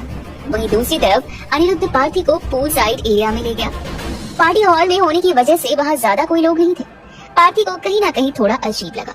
वहीं वो बहुत खुश भी थी कि इतनी जल्दी अनिरुद्ध उसके करीब आ गया था। पार्टी ने अनिरुद्ध से हंसते हुए कहा, अरे हम लोग यहाँ क्यों आए हैं, पार्टी तो हॉल में चल रही है। अनिरुद्ध ने पार्टी का हाथ धीरे से दबाते हुए कहा, इतने लोगों के बीच मुझे कंफर्टेबल फील नहीं होता। एक्चुअली क्या है ना, अकेला हूँ, अकेले रहता हूँ और शांति की मुझे आदत है। अनिरुद्ध की इस बात से पार्थी ने हैरान होते हुए कहा, अच्छा लेकिन प्रिया ने तो बताया था कि तुम चौधरी फैमिली को बिलोंग करते हो, और जहाँ तक मैं जानती हूँ चौधरी फैमिली बहुत बड़ी फैमिली है। अनिरुद्ध ने हंसते हुए कहा, हाँ तुम सही जानती हो, लेकिन मैं अपने परिवार से रिश्ता तोड़ चुका हूँ। मेरा और उनका आपस में कुछ लेना देना नहीं। पार्थी के तो होश उड़ गए जब अनिरुद्ध ने अपने परिवार से नाता तोड़ने के बारे में बताया। उसने मन में बड़बड़ाते हुए कहा, उफ नहीं यार, एक तो झेला नहीं जा रहा और दूसरा इसने भी अपने परिवार से रिश्ता तोड़ रखा है। कैसे रईस लड़के हैं ये, हेलो पैसा किसको बुरा लगता है। अनिरुद्ध ने कुछ सोचते हुए कहा, क्या हुआ, कुछ कहा क्या तुमने? पार्थी हल्की सी मुस्कुराहट लाते हुए, नहीं कुछ नहीं, मुझे फिलहाल जाना होगा, लेट हो रहा है, पापा वेट कर रहे होंगे। अनिरुद्ध ने एक बार फिर पार्थी का हाथ पकड़ लिया और पूल की तरफ देखकर कहा, अरे भला तुम इस तरह कैसे जा सकती हो? अभी अभी तो हमें आए हैं। रात शुरू हुई है, पूल का पानी बहुत ठंडा है, रोमांस करने का मजा ही अलग होगा। अनिरुद्ध की इस बात से पार्थी को घबराहट होने लगी। उसने अपने आप को संभालते हुए कहा, हम फिर मिलते हैं ना। दोस्ती की शुरुआत तो नंबर एक्सचेंज करने से होती है। क्या तुम मुझे अपना कांटेक्ट नंबर दे रहे हो या मैं अपना तुम्हें दूं? पार्थी की इस बात पर अनिरुद्ध पागलों की तरह जोर जोर से हंसने लगा। हंसते हंसते उसने अपने पीठ पर हाथ रख लिया। पार्थी हैरानी से अनिरुद्ध को देख रही थी। अनिरुद्ध ने अपनी हंसी पर कंट्रोल करते हुए कहा, ओह गॉड, पहली मीटिंग और नंबर एक्सचेंज, क्या बात है मैडम, आप तो बहुत आगे निकली। अनिरुद्ध की इस बात पर पार्थी को बहुत ज्यादा गुस्सा आया था। उसने गुस्से में तिलमिलाते हुए कहा, व्हाट, क्या बकवास है, तुम अपनी लिमिट से बाहर जा रहे हो। और बाय द वे मिस्टर, तुम्हें समझा दूं कि तार तुम मुझे रहे थे, ना कि मैं तुम्हें। अनिरुद्ध ने लड़खड़ाते हुए पार्थी का हाथ पकड़कर तेजी से अपनी तरफ खींच लिया और फिर एक हाथ से पीछे की तरफ उसके दोनों हाथ पकड़ के उसके कान के पास धीरे से कहा, तुम जैसी लड़कियों की एक ही प्रॉब्लम है, एक बार देख क्या लो, तुम्हें लगता है कि अपनी तो लाइफ सेट है। पार्थी ने छटपटाते हुए अपना हाथ छुड़ा लिया और गुस्से में अपना हाथ घुमाते हुए अनिरुद्ध को थप्पड़ मारने की कोशिश की, लेकिन तभी अनिरुद्ध ने बीच में ही उसका हाथ उसकी कलाई से पकड़कर उसे घुमाकर अपने आप से चिपका लिया। अनिरुद्ध ने बहुत ज्यादा ड्रिंक की हुई थी, शायद वो खुद नहीं जानता था कि वो क्या कर रहा था। पार्थी अपने आप को उससे बहुत छुड़ाने की कोशिश कर रही थी, लेकिन अनिरुद्ध अपने आप से बाहर जाकर पीछे से उसके गले पर वाहियात तरीके से किस करने लगा और फिर उसे धकेलते हुए दीवार से चिपका दिया। नहीं, मुझे छोड़ो, प्लीज मुझे छोड़ दो, प्लीज अनिरुद्ध छोड़ो मुझे। पार्थी बहुत ज्यादा डर गई थी और अब तो वो गिड़गिड़ाने लगी थी। अनिरुद्ध का बिहेवियर ऐसा था जैसे उसके कानों तक अब किसी की कोई आवाज जा ही नहीं रही थी। पार्थी को दीवार की तरफ जोर से धकेलते हुए उसने पीछे से उसकी ड्रेस की जिप खोल दी।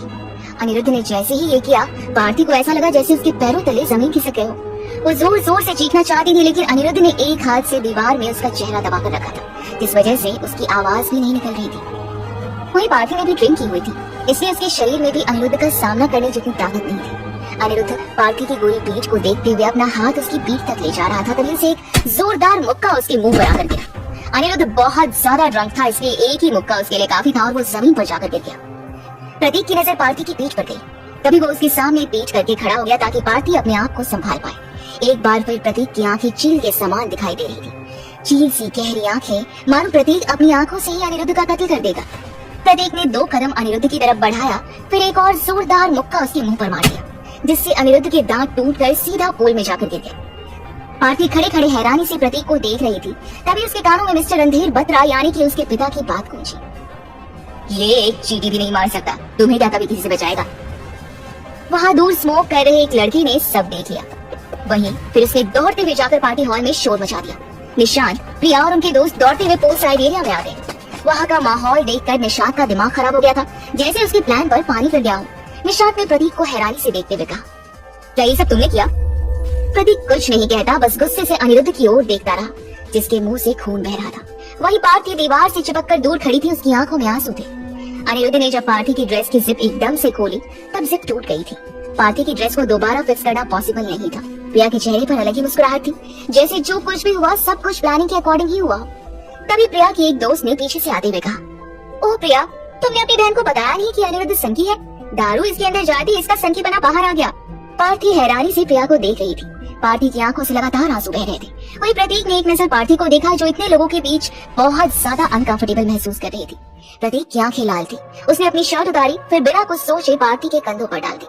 पार्थी बस एक टक प्रतीक को देख रही थी और तभी प्रतीक ने पार्थी को गोद में उठा लिया। हर कोई हैरानी से बस प्रतीक और पार्थी को देखे जा रहे थे। प्रतीक की बॉडी, उसका एटीट्यूड देखकर लड़कियां बस बेहोश नहीं हुई। प्रतीक की बॉडी को देखकर ऐसा लग रहा था मानो वह डेली 3-4 घंटे जिम में बिताता हो। सच में वो किसी सुपरस्टार से कम नहीं लग रहा था। निशांत ने दौड़ते हुए जाकर अनिरुद्ध को उठाया। अनिरुद्ध इतना ज्यादा ड्रंक था कि उसे अभी अभी उसके साथ क्या हुआ इस बात का एहसास ही नहीं था। बत्रा हाउस में कार पार्क करते हुए जैसे ही प्रतीक का ध्यान पार्थी की ओर गया, तो उसने देखा कि पार्थी गहरी नींद में सो गई थी। प्रतीक बहुत ही आराम से उसे अपनी गोद में उठाकर उसके कमरे तक ले गया। प्रतीक ने पार्थी को उसके बिस्तर पर लिटाकर धीरे से कहा, आखिर क्यों तुम वैसी नहीं हो जैसा मैंने सोचा था? क्यों तुम्हारी जिंदगी में प्यार की कोई अहमियत नहीं? ये कहकर वो वापस जाने के लिए मुड़ा ही था कि तभी धीरे से अपनी आंखें खोलते हुए पार्थी ने उसका हाथ पकड़कर कहा, आखिर क्यों तुम ओबरॉय फैमिली को नहीं अपनाते? क्यों अपने ही परिवार से तुमने दूरी बनाए रखी है?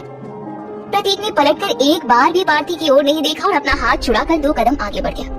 तभी पार्थी एकदम से उठकर चिल्लाते हुए कहने लगी, कब तक अपने परिवार से दूर रहोगे? तुम एक ओबरॉय हो, तुम्हारे शरीर में ओबरॉय फैमिली का खून बह रहा है। पार्टी की बातें सुनकर प्रतीक अब अपने आप पर कंट्रोल नहीं कर पाया। वो एकदम से मुड़कर तेजी से पार्टी के बिल्कुल करीब गया और उसके चेहरे के पास अपना चेहरा ले जाते हुए गुस्से में कहा, कितनी बार कहा है ये सब बातें मत छेड़ा करो, मैं शेखावत हूँ, ओबरॉय नहीं। पार्टी ने प्रतीक की आंखों में आंखें डालकर कहा, चाहे तुम कुछ भी कह लो, कुछ भी कर लो, लेकिन नाम बदल लेने से पहचान नहीं बदलती। पार्टी ने भी कुछ ज्यादा ही पी ली थी और शायद यही कारण था कि पार्टी ये सब कहने की हिम्मत जुटा पाई थी।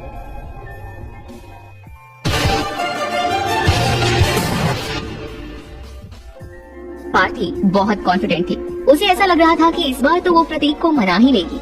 नशे की हालत में प्रतीक को अपने इतने करीब महसूस करते हुए पार्टी खुद पर कंट्रोल नहीं कर पा रही थी। वहीं प्रतीक अभी भी शर्टलेस था। पार्टी ने उसके सीने पर उंगली फेरते हुए कहा, अगर तुमने अपने पिता को नहीं अपनाया तो मुझे हमेशा अकेले खो दोगे। प्रतीक एक टक पार्टी की आंखों में देखे जा रहा था और उसके सर के नीचे अपना हाथ रखकर उसके बाल अपनी मुट्ठी में कसते हुए कहा, क्या तुम मेरे बिना रह लोगी? क्या सच में तुम्हें मुझसे प्यार नहीं? इतना कहते हुए प्रतीक पार्टी के होठों को चूमने लगा। वो दोनों एक दूसरे को पैशनेट होकर किस करने लगे। तभी पार्टी प्रतीक को अपने आप से दूर करके एक लंबी सांस लेते हुए कहती है, मैं रुद्र ओबरॉय से प्यार करती हूँ, प्रतीक शेखावत से नहीं। पार्टी की ये बात प्रतीक को एक तीर के समान चुभती है। एक पल के लिए उसे ऐसा लगा जैसे वो सब कुछ तबाह कर दे। उसका मन बार बार चीख चीख कर कह रहा था, क्या पैसा ही सब कुछ है? क्या प्यार की सच में कोई अहमियत नहीं? लेकिन प्रतीक के मन की आवाज पार्टी तक कहाँ पहुँचने वाली थी। वो नशे में थी और प्रतीक कुछ कह पाता उससे पहले ही उसने अपनी आंखें बंद कर ली। पार्टी पल भर में गहरी नींद में सो गई। सोते हुए वो एक मासूम गुड़िया की तरह लग रही थी। प्रतीक पार्टी को देखकर उसके माथे को चूमते हुए कहा, अगर तुम्हें रुद्र ओबरॉय से प्यार है तो वह तुम्हें कभी नहीं मिल सकता। एक लंबे थकान भरे दिन के बाद प्रतीक अपने कमरे में जाते ही शावर लेने वॉशरूम में चला गया। जब प्रतीक वॉशरूम में था उसे कई बार अपने फोन के रिंग की आवाज सुनाई दी, इसलिए जल्द से जल्द शावर लेकर वह बाहर आया और सीधा उसने अपना फोन चेक किया। लगभग केडी यानी कि कृष्णनंदन दास के 4 मिस्ड कॉल्स थे। वहीं कुछ मैसेजेस भी थे। प्रतीक ने पहला वॉइस मैसेज प्ले किया, ब्लैक कोबरा, मैं आपसे अर्जेंट कुछ बात करना चाहता हूँ, कॉल रिसीव करो। फिर दूसरा नॉर्मल मैसेज कनिका का था। कनिका ने लिखा था, ब्लैक कोबरा, कुछ ऐसी न्यूज हम लोगों के हाथ लगी है जिसे सुनकर आप हैरान हो जाएंगे, वक्त मिलते ही हमें कॉल कीजिए। प्रतीक ये मैसेज पढ़ने के तुरंत बाद ही केडी का नंबर डायल करने लगा। केडी कॉल रिसीव करते ही कहा, सॉरी ब्लैक कोबरा, हमने कुछ ज्यादा ही आपको डिस्टर्ब किया, लेकिन बात ही कुछ ऐसी थी। प्रतीक कड़क आवाज में कहा, पॉइंट पर आओ, आखिर बात क्या है? केडी की आवाज आई, तुम अपना फोन चेक करो, एक तस्वीर भेजी है। प्रतीक बिना कुछ कहे व्हाट्सएप पर मैसेजेस चेक करने लगा। तभी थंडरस्टॉर्म नाम से एक मेल रिसीव हुआ। फाइल डाउनलोड होते ही जैसे ही प्रतीक ने फोटो देखा वो शॉक रह गया। उसके हाथ से उसका मोबाइल लगभग गिरने ही वाला था। कॉल पर कुछ देर की खामोशी के बाद केडी ने कहा, कोबरा, आपको ये जानकर बहुत हैरानी होगी कि लड़कियों की तस्करी के पीछे किसका हाथ था। प्रतीक ने चिढ़ते हुए कहा, देखो बात इधर से उधर मत घुमाओ, जो कहना है साफ साफ कहो। केडी की आवाज आई, ये काम शहर की जानी मानी एक औरत का है जिसकी तस्वीर मैंने आपको भेजी है। उसका पूरा प्रोफाइल है, एक बार चेक कर लीजिए, आगे क्या करना है हम साथ मिलकर सोचते हैं। केडी की बात सुनकर प्रतीक ने बिना कुछ कहे कॉल कट कर दिया।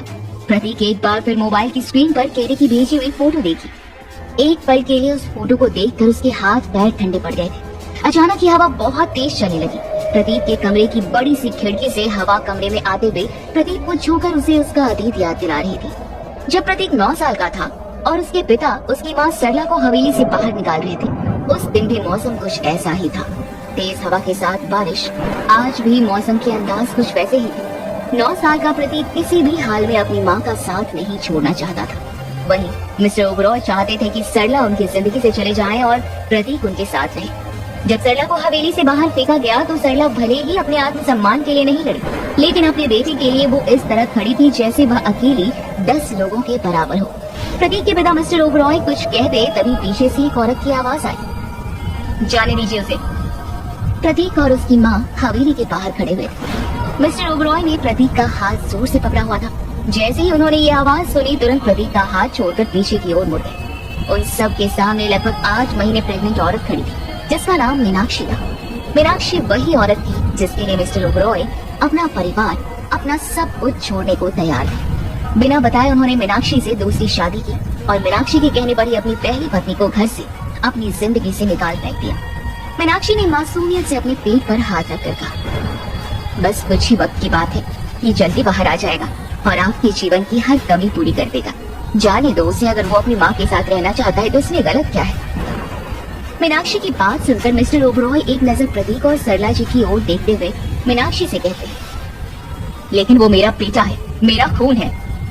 मीनाक्षी आंखों में आंसू लाते हुए मुंह बनाकर कहती है, बेटा तो ये भी होगा ना आपका, खून तो ये भी होगा जो हमेशा आपके साथ आपके पास रहेगा, आपको इज्जत देगा, प्यार देगा। क्या आप इस लड़की की आंखों में अपने लिए नफरत और गुस्सा नहीं देख पा रहे? अगर आपने जबरदस्ती इसे यहाँ रखा भी तो ये कुछ ऐसा न कर ले जिसके बारे में हमने कभी सोचा भी न हो। मिस्टर विशाल ओबरॉय को कहीं न कहीं ये बात सही लगी और फिर वह मीनाक्षी के प्यार में पागल जो थे। उस वक्त मीनाक्षी के प्यार का भूत उनके सर चढ़कर बोल रहा था। उनकी ये हालत थी कि मीनाक्षी जो कहेगी वही करेंगे वो। प्रतीक अपनी जिंदगी के सबसे खौफनाक रात के बारे में सोच रहा था, तभी उसके मोबाइल की रिंग बजी और वो अपनी यादों से बाहर आ गया। प्रतीक ने कॉल रिसीव करते हुए कहा, हेलो।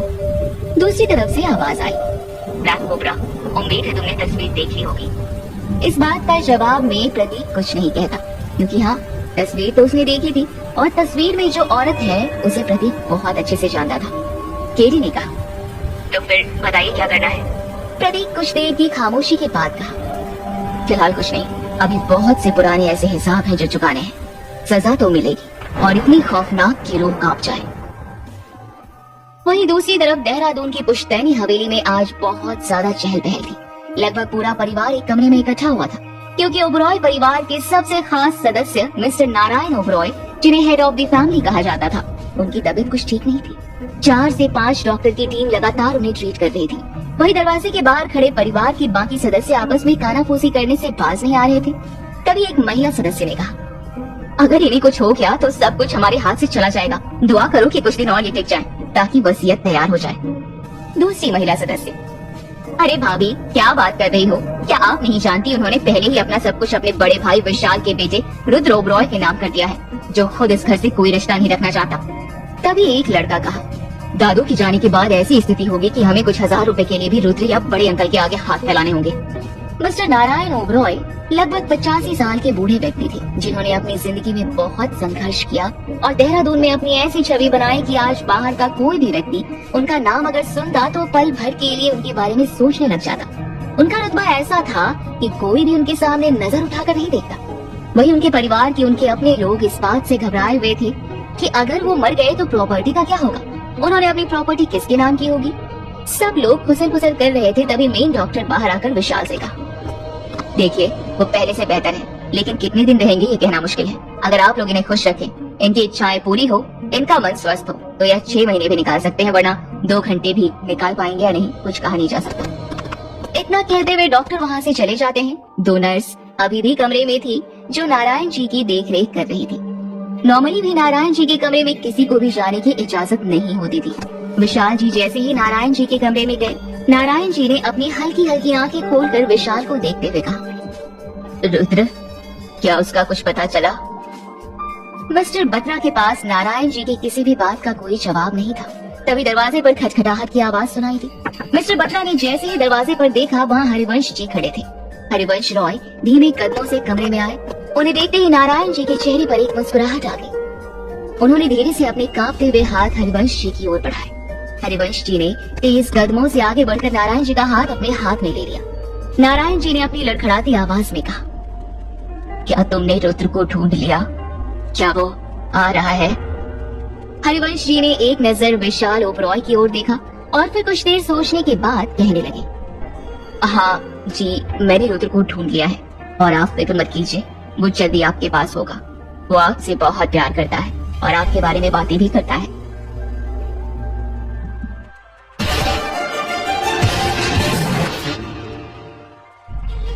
ओबरॉय विला के उस कमरे के बाहर पूरा का पूरा परिवार अंदर हो रही बातें सुन रहा था। जब सब लोगों ने सुना कि हरिवंश ने रुद्र को ढूंढ लिया है, तो पूरे परिवार में से सिर्फ कुछ ही ऐसे लोग थे जिनके चेहरे पर मुस्कुराहट थी।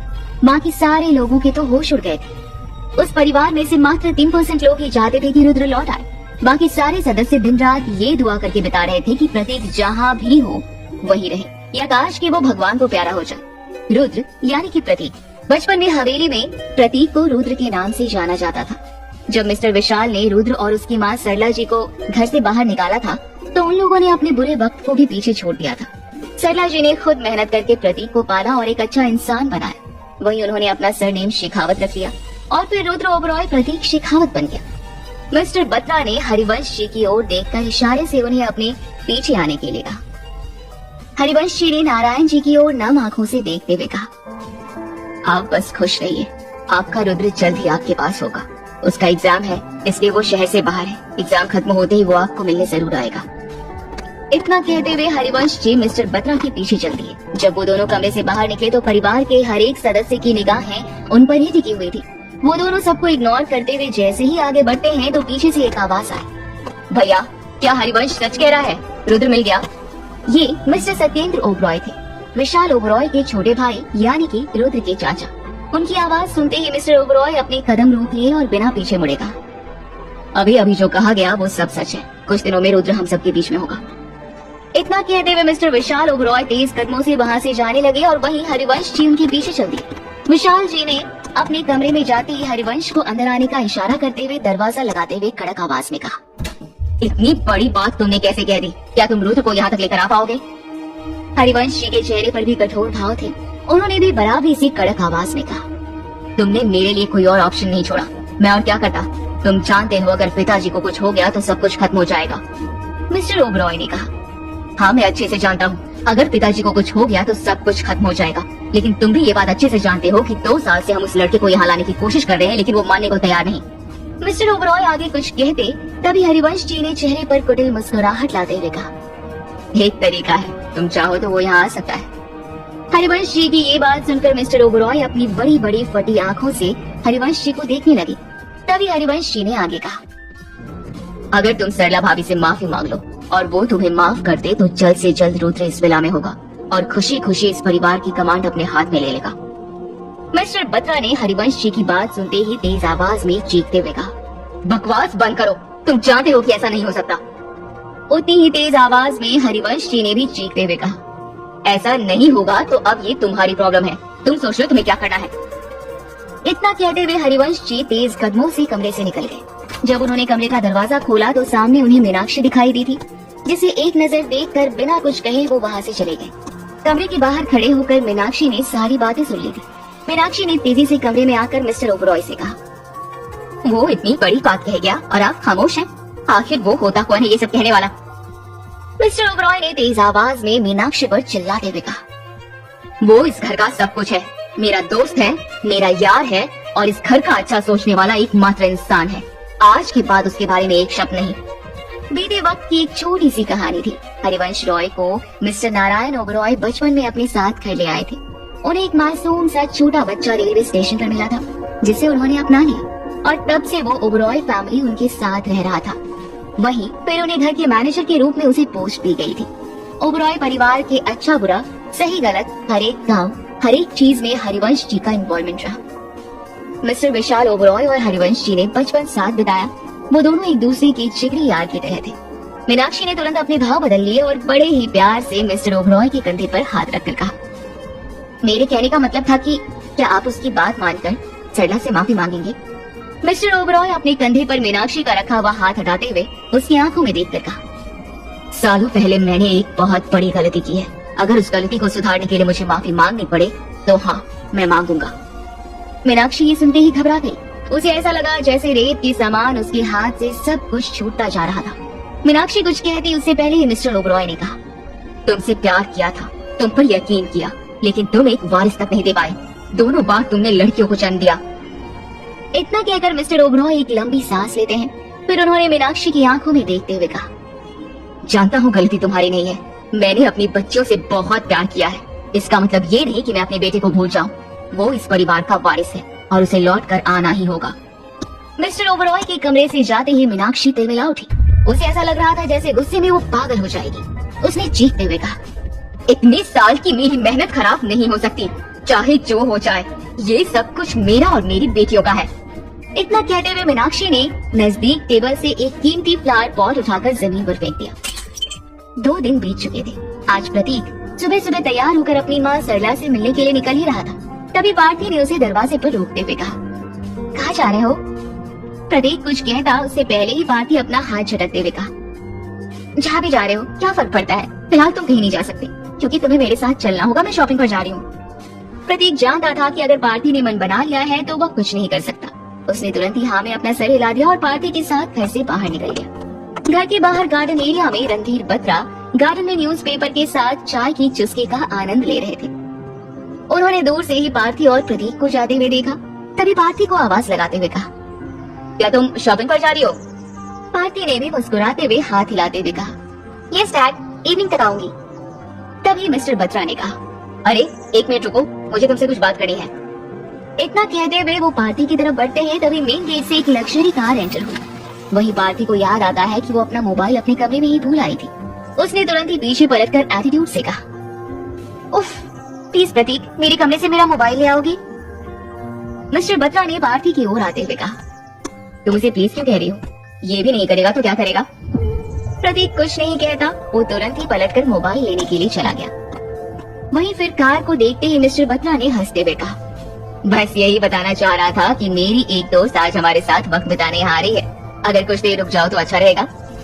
पार्थी ने छोटे बच्चों की तरह मुंह बनाते हुए कहा, ओ पापा प्लीज, आज प्रतीक को उसकी औकात दिखाने का पूरा प्लान है। आज मैं शॉपिंग करके बिल उसी से पे करवाने वाली हूँ, प्लीज आप मजाक किरकिरा मत करो। ड्राइवर ने कार बिल्कुल ही मिस्टर बत्रा के पास लाकर रोक दी थी। कार में से एक औरत मुस्कुराते हुए निकली, जिसने रॉयल डायमंड सेट के साथ डिजाइनर सिल्क साड़ी पहनी हुई थी। मिस्टर बत्रा के चेहरे पर एक बड़ी सी मुस्कुराहट थी। उन्होंने आगे बढ़ते हुए कहा, वेलकम मीनाक्षी, वेलकम, मेरी छोटी सी कुटिया में तुम्हारा स्वागत है। पार्थी भी बड़ी बड़ी आंखें करके हैरानी से मीनाक्षी को देख रही थी। मीनाक्षी और मिस्टर रणधीर बत्रा ऐसे मिले थे जैसे दो बिछड़े यार मिले हो। मीनाक्षी ने मिस्टर बत्रा को देखते हुए कहा, क्या बात है रणधीर, तुम तो बिल्कुल नहीं बदले, आज भी वही चाम है तुम्हारा। मिस्टर बत्रा ने मुंह बनाते हुए कहा, अरे कहाँ, अब तो सफेदी सर चढ़कर बोलने लगी है। इतना कहते हुए फिर मिस्टर बत्रा ने पार्थी की ओर देखा जो उन दोनों को हैरानी से देख रही थी। फिर एकदम ही हंसते हुए उन्होंने कहा, अरे इतने वक्त बाद मिले कि बस बातों में ही लग गए। मैं तुम्हें अपनी बेटी से मिलवाना तो भूल ही गया, ये है पार्थी।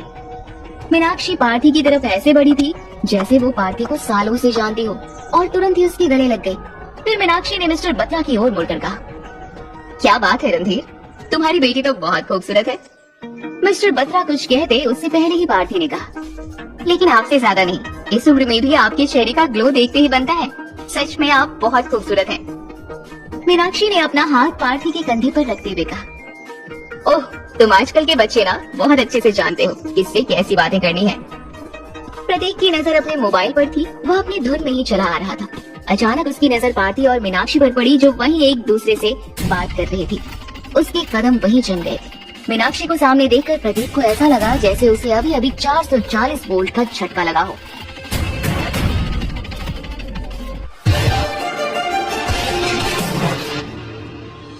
एक पल के लिए प्रतीक को समझ में नहीं आया कि वो क्या करे। जल्दी जल्दी वो मीनाक्षी और पार्थी के इतने करीब आ गया था कि पीछे लौट के जाना भी पॉसिबल नहीं था। उसे डर था कि कहीं मीनाक्षी उसे देखकर पहचान न ले। मीनाक्षी को देखकर उसका बीता कल उसकी आंखों के सामने आ जाता था। उसका खून खौलने लगता था। उसे ये भी डर था कि उसके मन में उबल रहे नफरत के सैलाब को अगर वो कंट्रोल नहीं कर पाया तो क्या होगा। क्या बात है, ऐसे भूत जैसे क्यों खड़े हो? प्रतीक कुछ समझ पाता तभी मिस्टर रणधीर बत्रा की आवाज उसके कानों में गूंज गई, जो घूर कर गुस्से में उसे देखते हुए कह रहे थे। प्रतीक ने कुछ भी जवाब नहीं दिया क्योंकि उस वक्त वो अपनी ही किसी सोच में गुम था। प्रतीक का जवाब न आने पर मिस्टर बत्रा ने गुस्से से तिलमिलाते हुए कहा, हेलो, कहाँ खोए हुए हो? क्या दिन में भी सपने देखा करते हो बस? जी नहीं, कहीं नहीं, यही हूँ मैं। प्रतीक ने तुरंत ही होश में आते हुए कहा। प्रतीक की आवाज सुनते ही मीनाक्षी और पार्थी ने एक साथ प्रतीक की ओर देखा। मासूम सा चेहरा, नजर झुकी हुई। एक पल के लिए मीनाक्षी प्रतीक को देखते ही रह गई। तभी पार्थी ने अपना हाथ आगे बढ़ाते हुए कहा, फोन, मेरा फोन कहाँ है? प्रतीक ने पार्थी का फोन तुरंत उसके हाथों में रख दिया और आगे की तरफ बढ़ गया। मीनाक्षी अभी भी हैरानी से प्रतीक को ही देख रही थी। मीनाक्षी की नजरें देखकर प्रतीक को कहीं न कहीं महसूस हुआ कि शायद मीनाक्षी ने उसे पहचान लिया था, इसलिए वो तेज कदमों से आगे बढ़ने लगा। तभी प्रतीक को रोकते हुए मीनाक्षी ने कहा, रुको, शायद तुम्हें पहले कहीं देखा है, कौन हो तुम? मिस्टर बत्रा ने हंसते हुए कहा, अरे इसे तुमने कहाँ देखा होगा? तभी अचानक ही पार्थी ने मिस्टर बत्रा को बीच में ही रोकते हुए कहा, ये बस मेरा एक बॉडीगार्ड है। तब मिस्टर बत्रा ने तीखी नजरों से पार्थी को देखा और मुंह बनाते हुए कहा, क्या मतलब बॉडीगार्ड? इसकी बॉडी देखी है? इसे बॉडीगार्ड का नाम देकर तुम बॉडीगार्ड की प्रोफाइल को शर्मसार कर रही हो। पार्थी एक पल के लिए खामोश हो गई। वो रात कैसे भूल सकती थी जब अनिरुद्ध ने उसके साथ बदतमीजी की, और प्रतीक अगर ना होता तो अनिरुद्ध न जाने उसके साथ क्या करता। मीनाक्षी खामोशी से खड़े होकर मिस्टर बत्रा और पार्टी की बातें सुन रही थी, लेकिन उसकी नजर प्रतीक पर थी। प्रतीक बाहर में दरवाजे की तरफ मुंह करके खड़ा था। वो इस तरह से मीनाक्षी से नजरें चुरा रहा था जैसे उसने कोई चोरी की हो। पार्टी ने आगे बढ़ते हुए कहा, ठीक है पापा, फिलहाल हम चलते हैं, लेट हो रहा है। तब मीनाक्षी ने पार्टी के गाल पर हाथ रखते हुए कहा, you are such a princess, फिर बताओ हम कब मिलेंगे। पार्टी ने मुस्कुराते हुए कहा, अभी मुझे शॉपिंग पर जाना है, थोड़ा अर्जेंट है, मेरे कुछ दोस्त भी मेरा इंतजार कर रहे हैं, लेकिन हम जल्द मिलेंगे। इतना कहने के बाद पार्थी ने एक नजर मिस्टर बत्रा की ओर देखा, फिर मीनाक्षी के कान में फुसफुसा कर कहा, मैं घर पर पापा का बर्थडे पार्टी ऑर्गेनाइज करना चाहती हूँ, फिर उनके फ्रेंड होने के नाते अब आपको तो आना ही है। पार्थी ने भी इतना ही कहा था, तभी मिस्टर बत्रा ने उसको बीच में रोकते हुए कहा, ऐसा नहीं है कि मुझे सुनाई नहीं दे रहा, लेकिन बेटा। पार्थी ने भी तुरंत मिस्टर बत्रा की बात काटते हुए कहा, हाँ मुझे पता है कि अब आप बोलेंगे कि बुढ़ापा आ गया है, पार्टी क्या करना है, उम्र बढ़ती जा रही है, इन सब की जरूरत नहीं है, लेकिन फिलहाल मैं ये सब सुनने के मूड में नहीं हूँ। इतना कहते हुए पार्टी ने प्रतीक को इशारा किया और फिर वो दोनों वहाँ से चले गए। उनके जाते ही मिस्टर बत्रा की नजर मीनाक्षी पर पड़ी, जो अभी भी अपनी फटी आंखों से प्रतीक की ओर ही देख रही थी। मिस्टर बत्रा ने बहुत ही आराम से मीनाक्षी के कंधे पर हाथ रखते हुए कहा, क्या बात है, इतना परेशान क्यों नजर आ रही हो। मीनाक्षी ने अपने चेहरे पर आया हुआ पसीना पोंछते हुए कहा, कुछ नहीं, बस इस लड़के के बारे में जानना चाहती हूँ। मिस्टर बत्रा ने हंसते हुए कहा, धरती पर बोझ है, बस इतना ही जानो तो बेहतर होगा। इसके बारे में हम बात करके अपना समय क्यों बेकार कर रहे हैं, इतने समय बाद मिले, चलो अंदर चलते हैं। मीनाक्षी सिर पर धीरे से मारते हुए कहती है, अरे हाँ मैं तो भूल ही गई। उधर पार्टी और प्रतीक देहरादून के सेंट्रियो मॉल में पहुंच गए थे। कार पार्क करते ही वो लोग सीधा थर्ड फ्लोर पर लिफ्ट से पहुंचे और लिफ्ट का दरवाजा खोलते ही प्रतीक का दिमाग खराब हो गया। हालांकि उसके एक्सप्रेशन से उसके मन में चल रहा तूफान जज नहीं किया जा सकता था, क्योंकि जब लिफ्ट का दरवाजा खुला तो सामने राहुल, रितेश, अनिका, रिया, पार्टी सब कॉलेज फ्रेंड्स सामने खड़े थे। उन सबको देखकर पार्टी के चेहरे पर बड़ी सी मुस्कुराहट आ गई थी और दौड़ते हुए जाकर वो राहुल के गले लग गई। राहुल ने भी उसे कमर से टाइट पकड़कर ऐसे गले लगाया जैसे कि बरसों बाद वो पार्टी से मिला हो। हालांकि ऐसा करते हुए उसे तिरछी नजर से एक बार प्रतीक की ओर देखा था। वही प्रतीक उन दोनों को इस तरह एक साथ ना देखते हुए इधर उधर देखकर इग्नोर करने की कोशिश कर रहा था। कितना इंतजार करवाती हो यार तुम, राहुल ने पार्टी से अलग होते हुए कहा। पार्टी ने मुंह बनाकर कहा, सॉरी यार, घर पर कोई गेस्ट आ गए थे। हाँ कोई नहीं, आज मैं तुम्हें किसी से मिलाना चाहता हूँ, राहुल ने पार्टी का हाथ पकड़ते हुए कहा। वहीं रितेश, रिया, बाकी सारे फ्रेंड्स आपस में मस्ती कर रहे थे। ऐसा लग रहा था जैसे उन्हें एक एंटरटेनमेंट करने के लिए चलता फिरता गैजेट मिल गया था, प्रतीक, जिसकी वो हंसी उड़ा सकते थे। पार्टी राहुल के साथ बिजी हो गई और बाकी दोस्तों ने प्रतीक को घेर लिया। तभी अचानक से कुछ लोगों की चिल्लाने की आवाज सुनाई देने लगी। वहीं कुछ लड़कियां एक्साइटेड होकर कह रही थी, OMG यार क्या लग रहा है। एक बॉडीगार्ड की आवाज आई, प्लीज हटो साइड, एक्सक्यूज मी। ये सब सुनते हुए पार्टी प्रतीक के साथ वहाँ मौजूद हर व्यक्ति दूसरी तरफ देखने लगा। मॉल में बनी प्राइवेट लिफ्ट से निशांत, अनिरुद्ध और प्रिया बाहर आ रहे थे। उनके पीछे पीछे 4 से 5 बॉडीगार्ड्स थे। निशांत, अनिरुद्ध दोनों ने ही गॉगल्स लगा रखे थे। दोनों ये बिजनेस आइकॉन के नाम से शहर में जाने जाते थे। यंग, ड्रेसिंग स्मार्ट होने की वजह से शहर की लगभग हर लड़की की नजर उन पर थी। अनिरुद्ध को देखकर पार्टी जम सी गई थी। उसके हाथ पैर ठंडे पड़ गए थे। निशांत की बर्थडे पार्टी में जो कुछ भी हुआ था उसके बारे में पार्टी ने राहुल को नहीं बताया था, लेकिन अब अनिरुद्ध उसके सामने था। वहीं इन सब बातों से प्रतीक को कोई फर्क नहीं पड़ता था। वो ऑलरेडी जिन लोगों से घिरा हुआ था, वो खटमल की तरफ पहले ही उसका खून चूस रहे थे। अनिरुद्ध बड़े ही एटीट्यूड के साथ पार्टी की तरफ बढ़ा। उसने अपने दोनों हाथ अपने ट्राउजर की पॉकेट में डाल रखे थे। पार्टी ने राहुल का हाथ बहुत ही जोर से पकड़ रखा था। राहुल को समझ नहीं आ रहा था कि आखिर पार्टी इस तरह से रिएक्ट क्यों कर रही है। तभी प्रतीक ने पार्टी की तरफ जैसे ही एक कदम बढ़ाया, रितेश ने उसका हाथ पकड़कर प्रतीक से कहा, यार उसका बॉयफ्रेंड है ना उसके साथ, तू कहाँ जा रहा है। रितेश, रिया, राहुल, हर कोई जानता था कि प्रतीक पार्टी से बहुत प्यार करता है, पार्टी के साथ रहता है, लेकिन वो लोग हमेशा प्रतीक को ये जताते थे कि उन्हें इस बात की खबर ही नहीं है। वहीं राहुल हमेशा प्रतीक के सामने पार्टी के ज्यादा क्लोज जाकर प्रतीक को हर तरह से चिढ़ाने की कोशिश करता था, उसके पेशेंट को टेस्ट करते थे। सच, उन लोगों को अंदाजा भी नहीं था कि वो किस व्यक्ति का पेशेंट टेस्ट कर रहे हैं। प्रतीक का कंट्रोल अपने आप पर बहुत था। बिना जरूरत पड़े वो किसी पर भी गुस्सा नहीं करता था। साथ ही अपने आसपास हो रही बातों को सहन करना उसे बहुत अच्छे से आता था। अनिरुद्ध ने पार्टी के सामने आकर अपनी गॉगल्स निकालते हुए कहा, hey beautiful, what's up. Party ने कुछ नहीं कहा, वो बस खामोशी से अनिरुद्ध को देखती रहती। वहीं पास खड़े राहुल को पता नहीं था कि आखिर बात क्या है, पर राहुल ने अनिरुद्ध को देखते ही पहचान लिया था। धनंजय चौधरी का बेटा अनिरुद्ध, जिसने कम उम्र में ही अपने पिता के बिजनेस को संभालते हुए उसे ऐसे मुकाम पर पहुंचा दिया था कि वो देहरादून के टॉप 3 बिजनेसमैन की लिस्ट में आते थे। राहुल ने अनिरुद्ध के सामने हाथ बढ़ाते हुए कहा, hi Aniruddh, I am Rahul, Rahul Jindal. Jindal group की कंपनी मेरे पापा की है और कुछ दिनों में ग्रेजुएशन के बाद मैं उस कंपनी का सीईओ होऊंगा। अनिरुद्ध ने पूरी तरह से राहुल की बात को इग्नोर कर दिया। उसकी नजर पार्थी पर ही टिकी हुई थी। पार्थी ने घबराते हुए कहा, हाय ऑल गुड। इतना कहने के बाद पार्थी निशांत की ओर मुड़ी। उसने कहा, हेलो निशांत ब्रो, आपने बताया नहीं कि आप यहाँ आ रहे हैं, हम साथ में आते।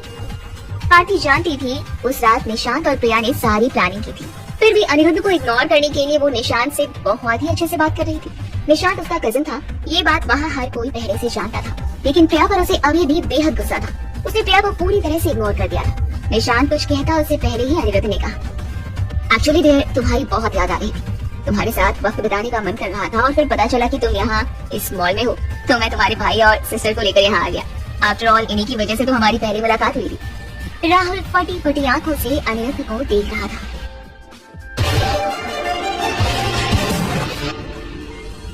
राहुल के मन में अनिरुद्ध को देखकर बहुत सारी बातें चल रही थी। राहुल ने मन में सोचते हुए कहा, सुबह यार, अनिरुद्ध चौधरी से मुलाकात, अगर इसे दोस्ती हो जाए तो डैड बहुत खुश हो जाएंगे। जिंदल ग्रुप ऑफ कंपनी के साथ इसकी कंपनी का टाई अप कंपनी को एक अलग मुकाम पर ले जा सकता है।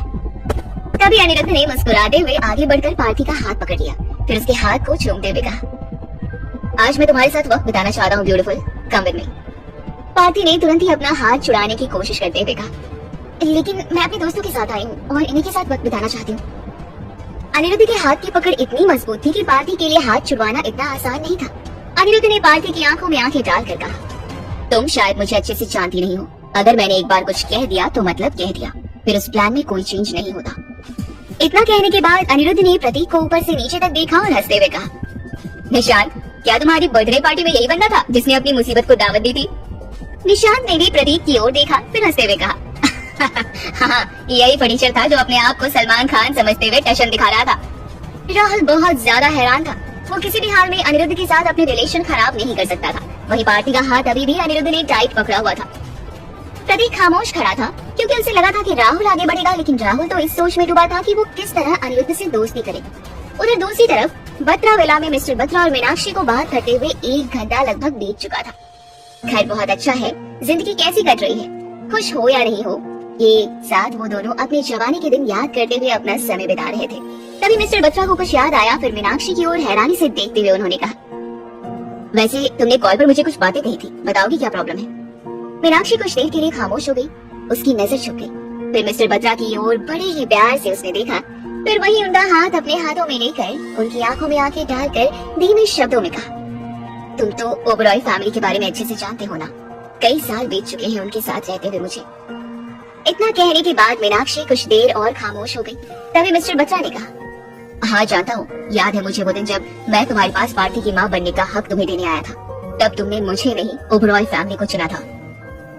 मिस्टर बत्रा की इस बात से थोड़ा सा चिड़चिड़ाते हुए मीनाक्षी ने कहा, बात ऐसी नहीं है, उस वक्त मैं कुछ बनना चाहती थी, अपने पैरों पर खड़ी होना चाहती थी, जिसके लिए मुझे एक अच्छे परिवार और पैसों की जरूरत थी। ऐसा नहीं है कि तुम्हारे पास कुछ कमी थी, लेकिन मेरी जरूरतें तुम पूरी नहीं कर सकते थे। मिस्टर बत्रा ने कहा, भूल जाओ सारी बातें, वो बीता कल था। मीनाक्षी ने मुस्कुराते हुए कहा, कल बदल सकता है, आज बदल सकता है, लेकिन प्यार नहीं। उस वक्त मुझे तुमसे प्यार था, आज भी है, बस कहने की हिम्मत नहीं थी। तुम तो जानते हो ना, मेरे पास वक्त था ना, प्यार की कभी किसी को कदर थी। मिस्टर बत्रा पल भर के लिए सुन्न पड़ गए, उनके शरीर में उन्हें झुनझुनी सी महसूस होने लगी। तभी मीनाक्षी ने आगे कहा, देखो फिलहाल आज मुझे तुम्हारी मदद की जरूरत है। आज मेरे पास पैसा, नाम, शोहरत सब कुछ है, लेकिन प्यार नहीं है, और प्यार के साथ साथ कुछ ऐसी बातें हैं जो मैं तुम्हें बताना चाहती हूँ। मिस्टर बत्रा अभी भी खामोश थे, उन्होंने कुछ नहीं कहा। मीनाक्षी ने आगे कहा, विशाल पहले से बहुत ज्यादा बदल गया है, मुझे डर है कि कहीं वो अपनी पहली पत्नी और बेटे को ना ढूंढ ले। अगर वो ढूंढना भी चाहे तो उससे पहले मैं उसके बेटे तक जाना चाहती हूँ। जानती हूँ मार्केट में तुम्हारे कॉन्टैक्ट्स बहुत हैं, कॉन्टैक्ट तो मेरे भी बहुत हैं, लेकिन अगर मैं अपने कॉन्टैक्ट्स यूज करूँ तो विशाल को पता चल जाएगा कि मैं क्या कर रही हूँ। मीनाक्षी विशाल ओबरॉय यानी मिस्टर ओबरॉय के बारे में बात कर रही थी। वहीं मिस्टर रंजीत बत्रा नहीं जानते थे कि मीनाक्षी कहना क्या चाहती है। उन्होंने थोड़ा सा हिचकते हुए कहा, तुम कहना क्या चाहती हो, बात क्या है? मीनाक्षी ने मुस्कुराते हुए कहा, बात ये है कि मुझे तुम्हारी मदद चाहिए। मैं विशाल के उस बेटे का नाम और निशान इस धरती से मिटा देना चाहती हूँ। किसी भी हाल में विशाल उस तक नहीं पहुँचना चाहिए। अगर रुद्र रहेगा ही नहीं तो किसी भी बात का सवाल जवाब, सही गलत, इन सब बातों पर कोई ध्यान देगा ही नहीं। साथ ही अगर उसका नाम और निशान मिट गया तो ओबरॉय फैमिली की सारी प्रॉपर्टी, सारा पैसा मैं अपने कंट्रोल में कर सकती हूँ। मीनाक्षी की बात सुनते ही मिस्टर बत्रा की आंखों में प्रतीक का चेहरा आ गया। उन्हें यकीन नहीं हो रहा था कि मीनाक्षी उनसे क्या मदद मांगना चाहती है। वो उस लड़के को मारने की बात कर रही है जो उनके घर में रहता था। मिस्टर बत्रा आगे कुछ कहते हैं उससे पहले ही मीनाक्षी ने कहा, देखो जानती हूँ कि तुम्हारे लिए ये सब करना बहुत मुश्किल है, लेकिन मैं बस रुद्र को ढूंढना चाहती हूँ। जहाँ तक मुझे पता है कि वो इसी शहर में है, लेकिन कहाँ, अब बस यही पता लगाना है। इतना कहने के बाद मीनाक्षी ने देखा कि मिस्टर बत्रा कहीं खोए हुए से हैं। उनके चेहरे से एक्सप्रेशन कुछ और ही कह रहे थे। इसलिए मीनाक्षी मिस्टर बत्रा के करीब गई, बहुत करीब, और धीरे से उनके गाल पर किस करते हुए उसने कहा, रणधीर क्या सोच रहे हो? क्या तुम मेरी बातों से घबरा गए? मिस्टर बत्रा ने मुस्कुराते हुए कहा, नहीं ऐसी बात नहीं है, पर जहाँ तक मैं जानता हूँ कि तुमने अपनी भी एक अलग पहचान बनाई है। तुम्हारे पास अपना बहुत पैसा है, तो फिर तुम उस विशाल के ऊपर क्यों डिपेंड रहना चाहती हो? मिस्टर बत्रा की बात सुनते ही मीनाक्षी के चेहरे पर गंभीर भाव आ गए। उसने अपने हाथों की मुट्ठी कसते हुए कहा, किस्मत ने मेरे साथ जो खेल खेला, ये सब उसका नतीजा है। अगर मेरी कोख से एक लड़के ने जन्म लिया होता तो आज मैं रानी बनकर बेफिक्र होकर जी रही होती, लेकिन 2 लड़कियों के बाद अब मुझे अपनी असलियत पर आना होगा। किसी भी हाल में सरला और उसके बेटे को मैं खत्म करना चाहती हूँ, ताकि मेरी बेटियों को अपना हक मिले और पूरी की पूरी प्रॉपर्टी उन दोनों की हो, बस। मिस्टर बत्रा फिर से खामोश थे। उन्हें समझ नहीं आ रहा था कि वो क्या कहें। कहीं ना कहीं जो मीनाक्षी कह रही थी वही मिस्टर बत्रा भी कर रहे थे। मीनाक्षी प्रतीक को मारना चाहती थी और मिस्टर बत्रा इतने सालों से प्रतीक को झेल रहे थे, ताकि जब भी प्रतीक अपने परिवार में लौटे तो सब कुछ उसका हो और उसके साथ साथ उनकी बेटी उनके बिजनेस को सपोर्ट मिले। मिस्टर बत्रा मन में सोचने लगे, अगर प्रतीक का कत्ल हुआ तो मेरी 2.5 साल की मेहनत पर पानी फिर जाएगा। ना बाबा, आखिर ये क्या कह रही है? कहीं पागल तो नहीं होगी? वही मीनाक्षी ने मिस्टर बत्रा की और करीब आते हुए कहा, क्या कुछ कहा तुमने? क्या सोच रहे हो तुम? मिस्टर बत्रा ने चेहरे पर हल्की सी मुस्कुराहट लाते हुए कहा, अगर तुम चाहती हो तो मैं तुम्हारे लिए उस लड़के को ढूंढने की कोशिश करूंगा और जल्दी तुम्हें इन्फॉर्म करता हूँ। मिस्टर बत्रा की बात सुनते ही मीनाक्षी के चेहरे पर एक बड़ी सी मुस्कुराहट आ गई। उसे तो ऐसा लगा जैसे कि अब ओबरॉय परिवार की सारी प्रॉपर्टी उसके हाथ में आ गई हो। उधर मॉल में अनिरुद्ध और प्रतीक दोनों की शर्ट उतरी हुई थी। प्रतीक के होंठ के पास से खून बह रहा था, वहीं अनिरुद्ध की एक आंख सूजी हुई थी। अनिरुद्ध के कहने पर उसके आदमियों ने मॉल को कुछ मिनट में अखाड़ा बना दिया था। वही प्रतीक अपनी अलग ही उलझन में उलझा हुआ था। जब वो मॉल पहुंचा था तो उसे एहसास हुआ था कि कोई है जो परछाई की तरह उसके साथ चल रहा है, लेकिन नजर नहीं आ रहा। हुआ कुछ ऐसा था कि जब अनिरुद्ध ने पार्थी का हाथ टाइट पकड़ा तो प्रतीक अपने आप पर कंट्रोल नहीं कर पाया। करता भी कैसे? अगर बात पार्थी की थी तो प्रतीक दुनिया में आग लगा सकता था। वैसे प्रतीक दुनिया के सामने अपना रुतबा, अपनी ताकत दिखाना भी नहीं चाहता था। कुछ देर पहले हुआ यूं कि निशांत और अनिरुद्ध ने प्रतीक को घेर लिया और फिर अनिरुद्ध किसी भी हाल में निशांत के बर्थडे पार्टी की रात का बदला लेना चाहता था। उस रात अनिरुद्ध ने जरूरत से ज्यादा पी रखी थी, लेकिन आज पूरे मूड से वो किसी भी हाल में प्रतीक के दांत तोड़कर उसके हाथ में रखना चाहता था। उन लोगों ने प्रतीक से पूछा भी नहीं कि क्या वो तैयार है या नहीं। अनिरुद्ध ने सीधा अपने गार्ड्स को इशारा किया और उन्होंने कुछ ही देर में वहाँ पर एक WWF फाइट की रिंग बना दी। अनिरुद्ध कुछ कहता उससे पहले ही पार्टी के दोस्त सब समझ गए थे कि आखिर होने क्या वाला है। उन लोगों ने प्रतीक को धक्का देते हुए रिंग में भेज दिया। मॉल में भीड़ इकट्ठा होने लगी।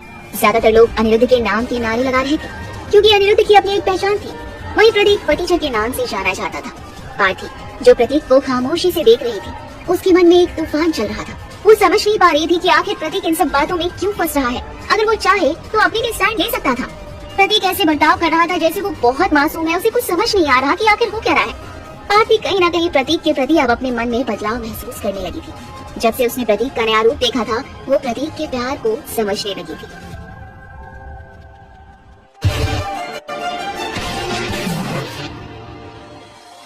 अपनी शर्ट उतारते हुए अनिरुद्ध ने बड़े ही एटीट्यूड से कहा था, जो इस रिंग में जीतेगा पार्थी के साथ अगले 2 घंटे बिताएगा।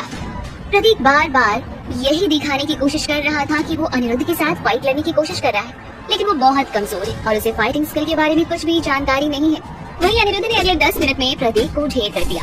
प्रतीक के होठों के पास से, उसके सर से और उसके हाथ से खून निकलने लगा था।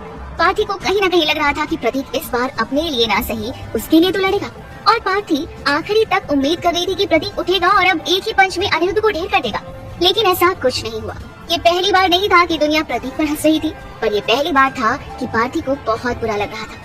वही फाइटिंग के दौरान प्रतीक की नजर 4th फ्लोर की रेलिंग पर पड़ी। उसने देखा कि काशी उसे देख रही थी। काशी वही लड़की थी जो कॉलेज में प्रतीक से अधिकतर टकरा जाती थी। साथ ही काशी को देखकर प्रतीक को जो फीलिंग महसूस हुई, जो एहसास हुआ, वो पहले कभी नहीं हुआ था। काशी की आंखों में प्रतीक अपने मोहब्बत का सैलाब देख सकता था। वहीं आज भी काशी ने अपनी आंखों पर एक मोटा सा चश्मा लगाया हुआ था। साथ ही उसका ड्रेसअप ऐसा था कि कोई भी उसके पास खड़े होने को तैयार नहीं था। फुल स्लीव्स, पैक नेक के सलवार सूट के साथ में एक बड़ा सा दुपट्टा उसने डाला हुआ था। प्रतीक और काशी की नजर एक दूसरे से टकराई थी, तभी अनिरुद्ध ने अपना हाथ घुमाते हुए प्रतीक के मुंह पर एक जोरदार मुक्का दे मारा। प्रतीक की नजर काशी से हटी और वो नीचे गिर गया। वहीं अनिरुद्ध को अनदेखा करते हुए प्रतीक ने एक बार फिर ऊपर की ओर देखा, लेकिन अब वहाँ काशी नहीं थी। अचानक इस तरह से काशी का गायब हो जाना प्रतीक को समझ नहीं आया। उसके मन में काशी को लेकर बहुत सारे सवाल चल रहे थे। वहीं फिलहाल कोई उसके हाथ पांव तोड़ने पर तुला हुआ था। कहीं ना कहीं भारती अब प्रतीक की हालत देख नहीं पा रही थी। वो चिल्लाते हुए रिंग में चली गई। बस करो, अब बस बहुत हुआ। इतना कहते हुए पार्थी प्रतीक के सामने जाकर खड़ी हो गई। अनिरुद्ध ने जोर से हंसते हुए कहा, क्यों बस करना है, अभी तो शुरुआत है, पिक्चर अभी बाकी है मेरे दोस्त। पार्थी ने चिढ़ते हुए कहा, बकवास बंद करो, मैं तुम्हारे साथ अगले 2 घंटे के लिए वक्त बिताने के लिए तैयार हूँ।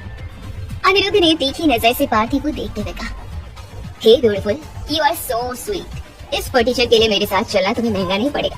तुम्हारी पीठ की दाएं तरफ जो दिल है ना, उस दिल के साथ मुझे भी खेलना है, लेकिन पहले इससे हिसाब तो चुकता कर लूं। प्रतीक ने मुट्ठी कस ली थी। अब वो अपना आपा खो रहा था।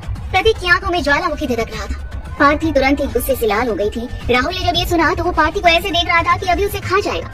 उसे यकीन नहीं था कि बात इतनी आगे तक बढ़ चुकी है।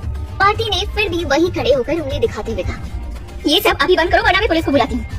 पुलिस का नाम सुनते ही अनिरुद्ध और जोर से हंसने लगा। वो पार्थी का हाथ उसकी कलाई से पकड़कर उसे एकदम ही अपने करीब खींचकर उसके कान में फुसफुसाकर कहा, माय डियर, प्लीज अपनी ये बकवास बंद करो। तभी अचानक अनिरुद्ध की फोन रिंग सुनाई दी। अनिरुद्ध ने अपने फोन पर जो नंबर देखा, वो नंबर देखकर उसके चेहरे के भाव बदल गए। उसने जैसे ही कॉल रिसीव किया, पल भर के लिए वो चुपचाप सा खड़ा रहा। कॉल कट होते ही उसने अपने गार्ड्स और बाकी लोगों को इशारा करके वहाँ से जाने के लिए कहा। फिर खुद भी प्रतीक के सामने अपने हाथ झड़कते हुए पाँव के बल बैठ गया। प्रतीक की आंखों में आंखें डालकर उसने कहा, शायद वक्त तेरा कुछ ज्यादा अच्छा है, फिलहाल तो चलता हूँ, फिर जल्दी मिलेंगे। इतना कहते हुए अनिरुद्ध खड़ा हुआ और भारती के करीब जाकर जबरदस्ती उसके गाल पर किस करते हुए उसने कहा, और तुझे तो मैं अपने बिस्तर पर ऐसे रोन दूंगा कि तू अपनी सारी अकड़ भूल जाएगी। अनिरुद्ध ने ये शब्द बहुत ही धीमी आवाज में कहे थे। फिर भी पार्थी के पास खड़े राहुल ने सुन लिया था। पार्थी हैरानी से बड़ी बड़ी आंखें करके राहुल को देख रही थी। राहुल का चेहरा बहुत ही नॉर्मल था। इतनी बड़ी बात सुनने के बाद भी राहुल ने अनिरुद्ध की तरफ दौड़ते हुए कहा, कॉन्टैक्ट नंबर, मैं तुमसे फिर से मिलना चाहता हूँ, क्या हम दोस्त बन सकते हैं? भारती को यकीन नहीं हो रहा था कि उसका राहुल, इसके साथ वो पिछले 8 सालों से रिलेशनशिप में है, वो उसका साथ न देते हुए उस जाहिर अनिरुद्ध के पीछे दौड़ रहा था। ऑलरेडी भारती गुस्से में थी। वो तुरंत ही राहुल की तरफ मुड़ी और राहुल को एक जोरदार थप्पड़ लगा दिया। राहुल को यकीन नहीं हो रहा था कि भारती, जो लड़की उसकी मुट्ठी में थी, जो हमेशा उसके हिसाब से चलती थी, आज उस लड़की ने उसे एक थप्पड़ लगाया था। पार्थी का गुस्सा इतना ज्यादा था कि उसने प्रतीक या राहुल किसी की भी तरफ देखा भी नहीं और तेज कदमों से मॉल से निकल गई। प्रतीक वहीं खड़ा था। हर कोई प्रतीक को एक नजर देखकर वहाँ से निकल जाने लगा। वहीं दूसरी तरफ रोज की तरह सरला जी एक बड़े से बरगद के पेड़ के नीचे कुछ 5 से 10 साल की उम्र के बच्चों को पढ़ा रही थी। तभी अचानक से एक बड़ी सी ब्लैक लग्जरी गाड़ी आकर रुकी, जिसे देखते ही सरला जी के हाथ बोर्ड पर लिखते हुए थम गए। इतने सालों में पहली बार था कि उस बस्ती में कोई इस तरह की लग्जरी कार आई थी। सरला जी को समझने में ज्यादा वक्त नहीं लगा कि वो कार उनके लिए थी। लेकिन क्यों ये सवाल तुरंत ही उनके दिमाग में खड़ा हो गया। कार में से हरिवंश जी निकले। हरिवंश जी को देखकर सरला जी के हाथ में जो चौक था वो गिर गया। सरला जी की आंखें जरा सी लंबी हो गई, क्योंकि जब पहली बार वो शादी करके ओबरॉय फैमिली में गई थी तो उनके लिए हरिवंश जी ही सपोर्ट रोल निभा रहे थे। सरला जी उन्हें अपने भाई की तरह मानती थी। लेकिन जब विशाल ओबरॉय ने बेइज्जत करके उन्हें हवेली से निकाला तो हरिवंश ने एक कदम भी अपना आगे नहीं बढ़ाया था उनके सपोर्ट में। सरला जी ने बच्चों की ओर देखकर कहा, ठीक है बच्चों, आज के लिए इतना ही। इतना कहते हुए सरला जी ने अपना बैग उठाया और तेजी से वहाँ से जाने लगी। उन्होंने हरिवंश जी को इस तरह से इग्नोर किया जैसे कार की आवाज भी उन तक नहीं पहुँची। बस्ती के बच्चे कार के आसपास घूम रहे थे। उनके लिए इतनी लग्जरी कार देखना बड़े ही मजे की बात थी। हरिवंश जी सरला जी के पीछे दौड़ते हुए कह रहे थे, सरला भाभी 1 मिनट रुकिए। लेकिन सरला जी ने ऐसे रिएक्ट किया जैसे उनके कानों में कोई आवाज जा ही नहीं रही हो। तभी हरिवंश जी तेज कदमों से आगे बढ़कर सरला जी के सामने आकर खड़े हुए और फिर उन्होंने अपने हाथ जोड़ते हुए मासूमियत से कहा, मैं जानता हूँ कि आपके सामने खड़े होने की भी मेरी औकात नहीं है, लेकिन प्लीज एक बार मेरी बात सुन लीजिए। सरला जी ने सख्त आवाज में कहा, मैं नहीं जानती आप कौन और किस बारे में बात कर रहे हो, प्लीज मेरे रास्ते से हट जाइए। हरिवंश जी ने मासूमियत से कहा, प्लीज भाभी एक बार मेरी बात सुन लीजिए, बस एक बार। सरला जी का गुस्सा बढ़ता जा रहा था। उनकी आंखों में आक्रोश साफ दिखाई दे रहा था। उन्होंने गुस्से में चिल्लाते हुए कहा, मैंने कहा ना मेरे रास्ते से हट जाइए, आप जो कौन भी हो मैं नहीं जानती। हरिवंश जी ने मुस्कुराते हुए कहा, जिस देवर को कभी भाई कहा था क्या उसे भी नहीं जानती। हरिवंश जी के शब्दों से सरला जी के कदम थम गए। इतना आसान नहीं था सब कुछ भुला देना, पर कहते हैं ना, अच्छा इंसान दिल में ज्यादा बुराई रख कर जी नहीं सकता। ऐसा ही कुछ सरला जी के साथ भी था। ना चाहते हुए भी उन्होंने हरिवंश जी की ओर देखकर कहा, इतने सालों बाद ये सब बातें करने की नौबत क्यों आ पड़ी? क्या हुआ है आखिर? हरिवंश जी ने अपनी आंखों में नमी लाते हुए कहा, बाबा की तबीयत ठीक नहीं है। डॉक्टर ने जवाब दे दिया है। उनकी आखिरी ख्वाहिश है आपसे और अपने पोते से मिलने की। ऐसा लगता है जैसे उनकी सांसें सिर्फ आप लोगों से मिलने के लिए ही चल रही है। अब उनके शरीर में जान नहीं रही। सरला जी को समझ नहीं आ रहा था कि वो क्या कहे। उनके लिए ये सबसे मुश्किल वक्त था। सरला जी को एक एक करके अपना बीता कल याद आ रहा था। नारायण जी ही एक ऐसे इंसान थे जिनके लिए वो कुछ भी कर सकती थी, क्योंकि वो उनके पिता समान थे और उन्होंने उसे बेहद प्यार किया था। जिस दिन विशाल ओबरॉय ने सरला जी को हवेली से निकाला था, उस दिन नारायण जी हवेली में मौजूद नहीं थे। बिजनेस मीटिंग के लिए शहर के बाहर गए हुए थे। नारायण जी के होते हुए विशाल सरला जी के साथ ऊंची आवाज में भी बात नहीं कर सकता था। कुछ देर की खामोशी के बाद सरला जी ने एक नजर हरिवंश जी को देखा और फिर आगे बढ़ गई। हरिवंश जी ने मान लिया, क्योंकि मनाने में असफल रहे। तभी सरला जी ने एकदम से मुड़कर हरिवंश जी से कहा, मुझे रुद्र से बात करनी होगी। वो क्या चाहता है, उसे वहाँ लौट कर जाना है या नहीं, ये उसका डिसीजन होगा। मैं उसे जबरदस्ती किसी भी बंधन में नहीं बांधना चाहती।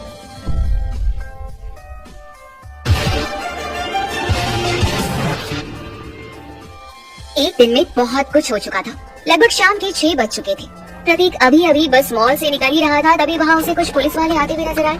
पुलिस वालों को देखकर प्रतीक ने इधर उधर देखते हुए मन में सोचा, आखिर मॉल में इतनी सारी पुलिस क्या कर रही है। प्रतीक बड़े ही नॉर्मल तरीके से बेफिक्र होकर आगे की तरफ बढ़ा, तभी एक इंस्पेक्टर प्रतीक के सामने आकर खड़ा हो गया। प्रतीक ने हैरानी से उस इंस्पेक्टर को देखकर कहा, क्या बात है इंस्पेक्टर, क्या आपको मुझसे कुछ? प्रतीक ने भी इतना ही कहा था, तभी इंस्पेक्टर ने अपनी मूंछों पर हाथ घुमाते हुए कहा, बात ये है कि तुम्हें हमारे साथ चलना है। कर तो ऐसे रहे हो जैसे कि कुछ पता ही नहीं है। इंस्पेक्टर की बात सुनकर प्रतीक हैरान था। उसने इंस्पेक्टर की ओर देखकर हैरानी से कहा, लेकिन क्यों? मैं क्यों? मैंने क्या किया है? शायद आपको कोई गलत फहमी हुई है।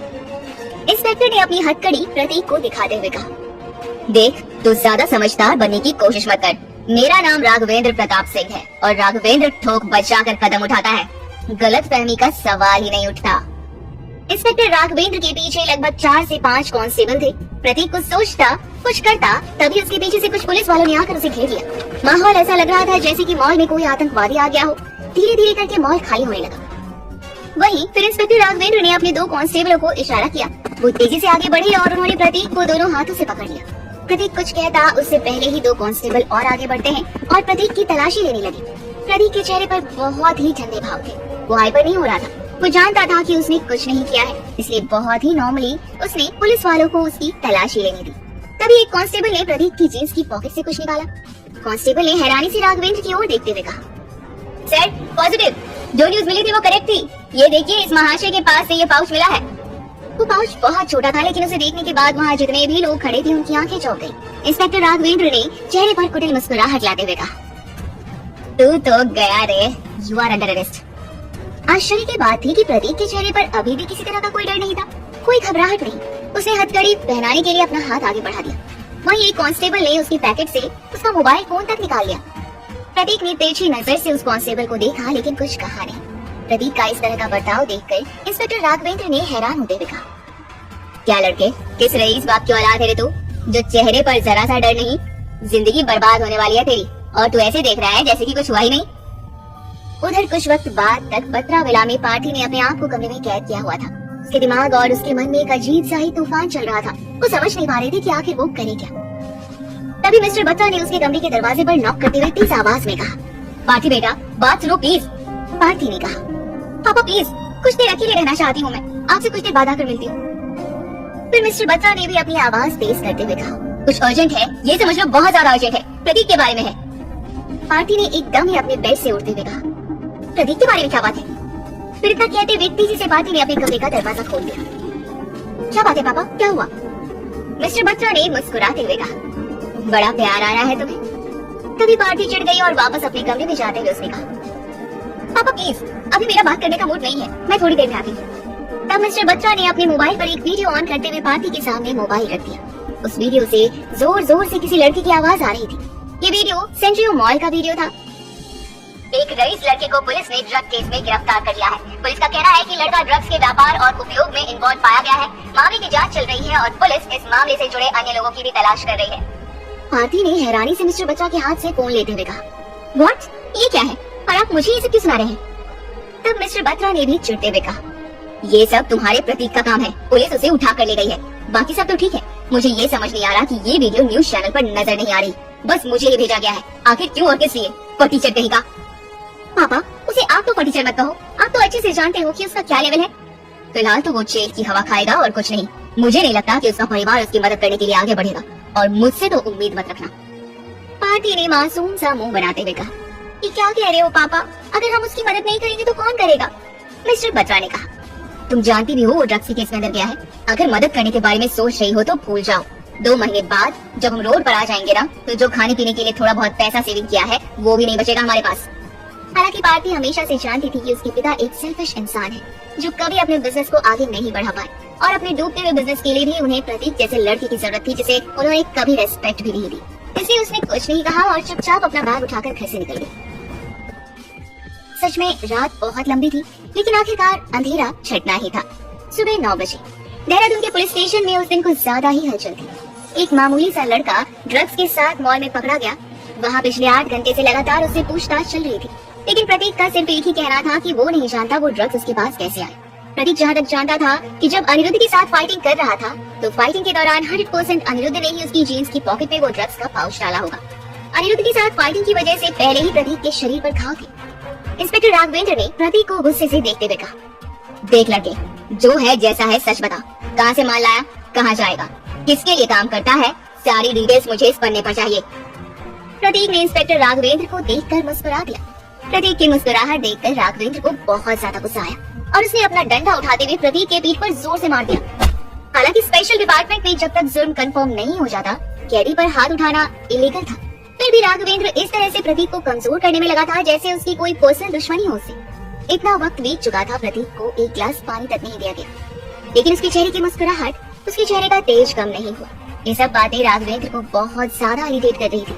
वो प्रतीक को 3rd डिग्री टॉर्चर देने के लिए उतावला हो रहा था। तभी उसके फोन पर किसी का कॉल आया। दूसरी तरफ से आवाज आती है, तुम्हारे साथ जो लड़का है उसके चेहरे पर एक खरोच भी नहीं आनी चाहिए। अच्छे से जानता हो तुम किसके लिए काम करते हो, किसके लिए ये सब कर रहे हो।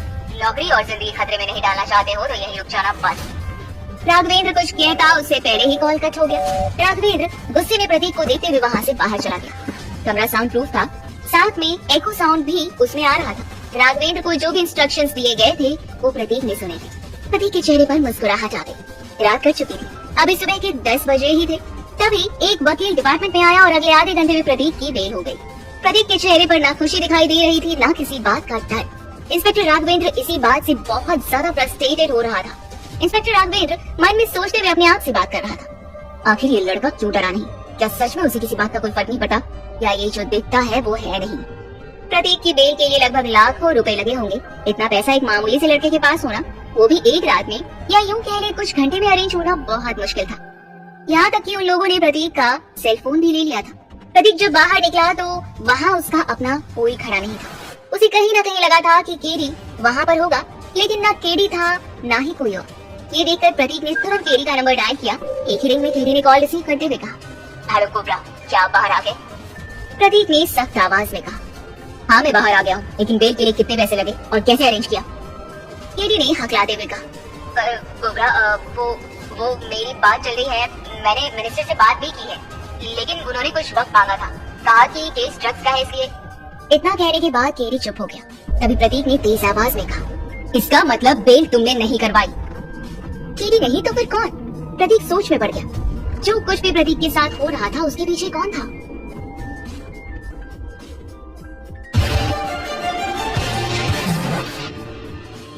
प्रतीक के शब्दों ने केडी को बहुत ज्यादा गिल्ट फील कराया। प्रतीक ने जब केडी से पूछा कि बेल तुमने नहीं कराई तो किसने, उसके पास कहने के लिए कुछ नहीं था। वो झूठ भी नहीं कह सकता था। उसने धीमी आवाज में कहा, यस कोबरा, मैंने बेल नहीं करवाई। मैं अपनी कोशिश में लगा था और कुछ ही घंटे में आपको वहाँ से निकाल लेता। प्रतीक ने आगे कुछ ना कहते हुए कॉल कट कर दिया। प्रतीक ने देखा कि उसके फोन पर पार्थी के कई सारे मिस्ड कॉल्स थे। प्रतीक आगे बढ़ा ही था कि तभी पीछे से कार आकर उसके पास रुक गई। कार की हॉर्न की आवाज सुनते ही प्रतीक ने जैसे पलट के देखा तो वो कार पार्थी की थी। पार्थी को देखकर प्रतीक के चेहरे पर मुस्कुराहट आ गई। पार्थी ने कार की पैसेंजर सीट का दरवाजा अनलॉक करके प्रतीक को कार में बैठने के लिए कहा। प्रतीक की कार में बैठते ही पार्थी ने कहा, पुलिस स्टेशन गई थी। पार्थी आगे कुछ कहते उससे पहले ही प्रतीक ने कहा, thank you so much. Parthi ने परेशान होते हुए कहा, अरे थैंक यू किस बात के लिए? एक्चुअली आई एम सॉरी, मैं तुम्हारी बेल नहीं करा पाई। हालांकि पापा ने बहुत कोशिश की थी, लेकिन फिर भी। प्रतीक फटी फटी आंखों से पार्थी को देख रहा था। प्रतीक ने मन में सोचते हुए कहा, अगर टीडी ने नहीं, पार्थी ने नहीं, तो फिर किसने? इसका मतलब हरिवंश जी, और कौन हो सकता है? ये सोचते ही प्रतीक ने तुरंत पार्थी से कहा, तुम्हें सॉरी कहने की जरूरत नहीं है, फिलहाल मुझे कुछ काम है, तुम घर चलो, मैं आता हूँ, मुझे बस आगे ही उतरना है। पार्थी ने प्रतीक की हालत देखकर कहा, पहले घर चलो, फ्रेशन अप हो जाओ।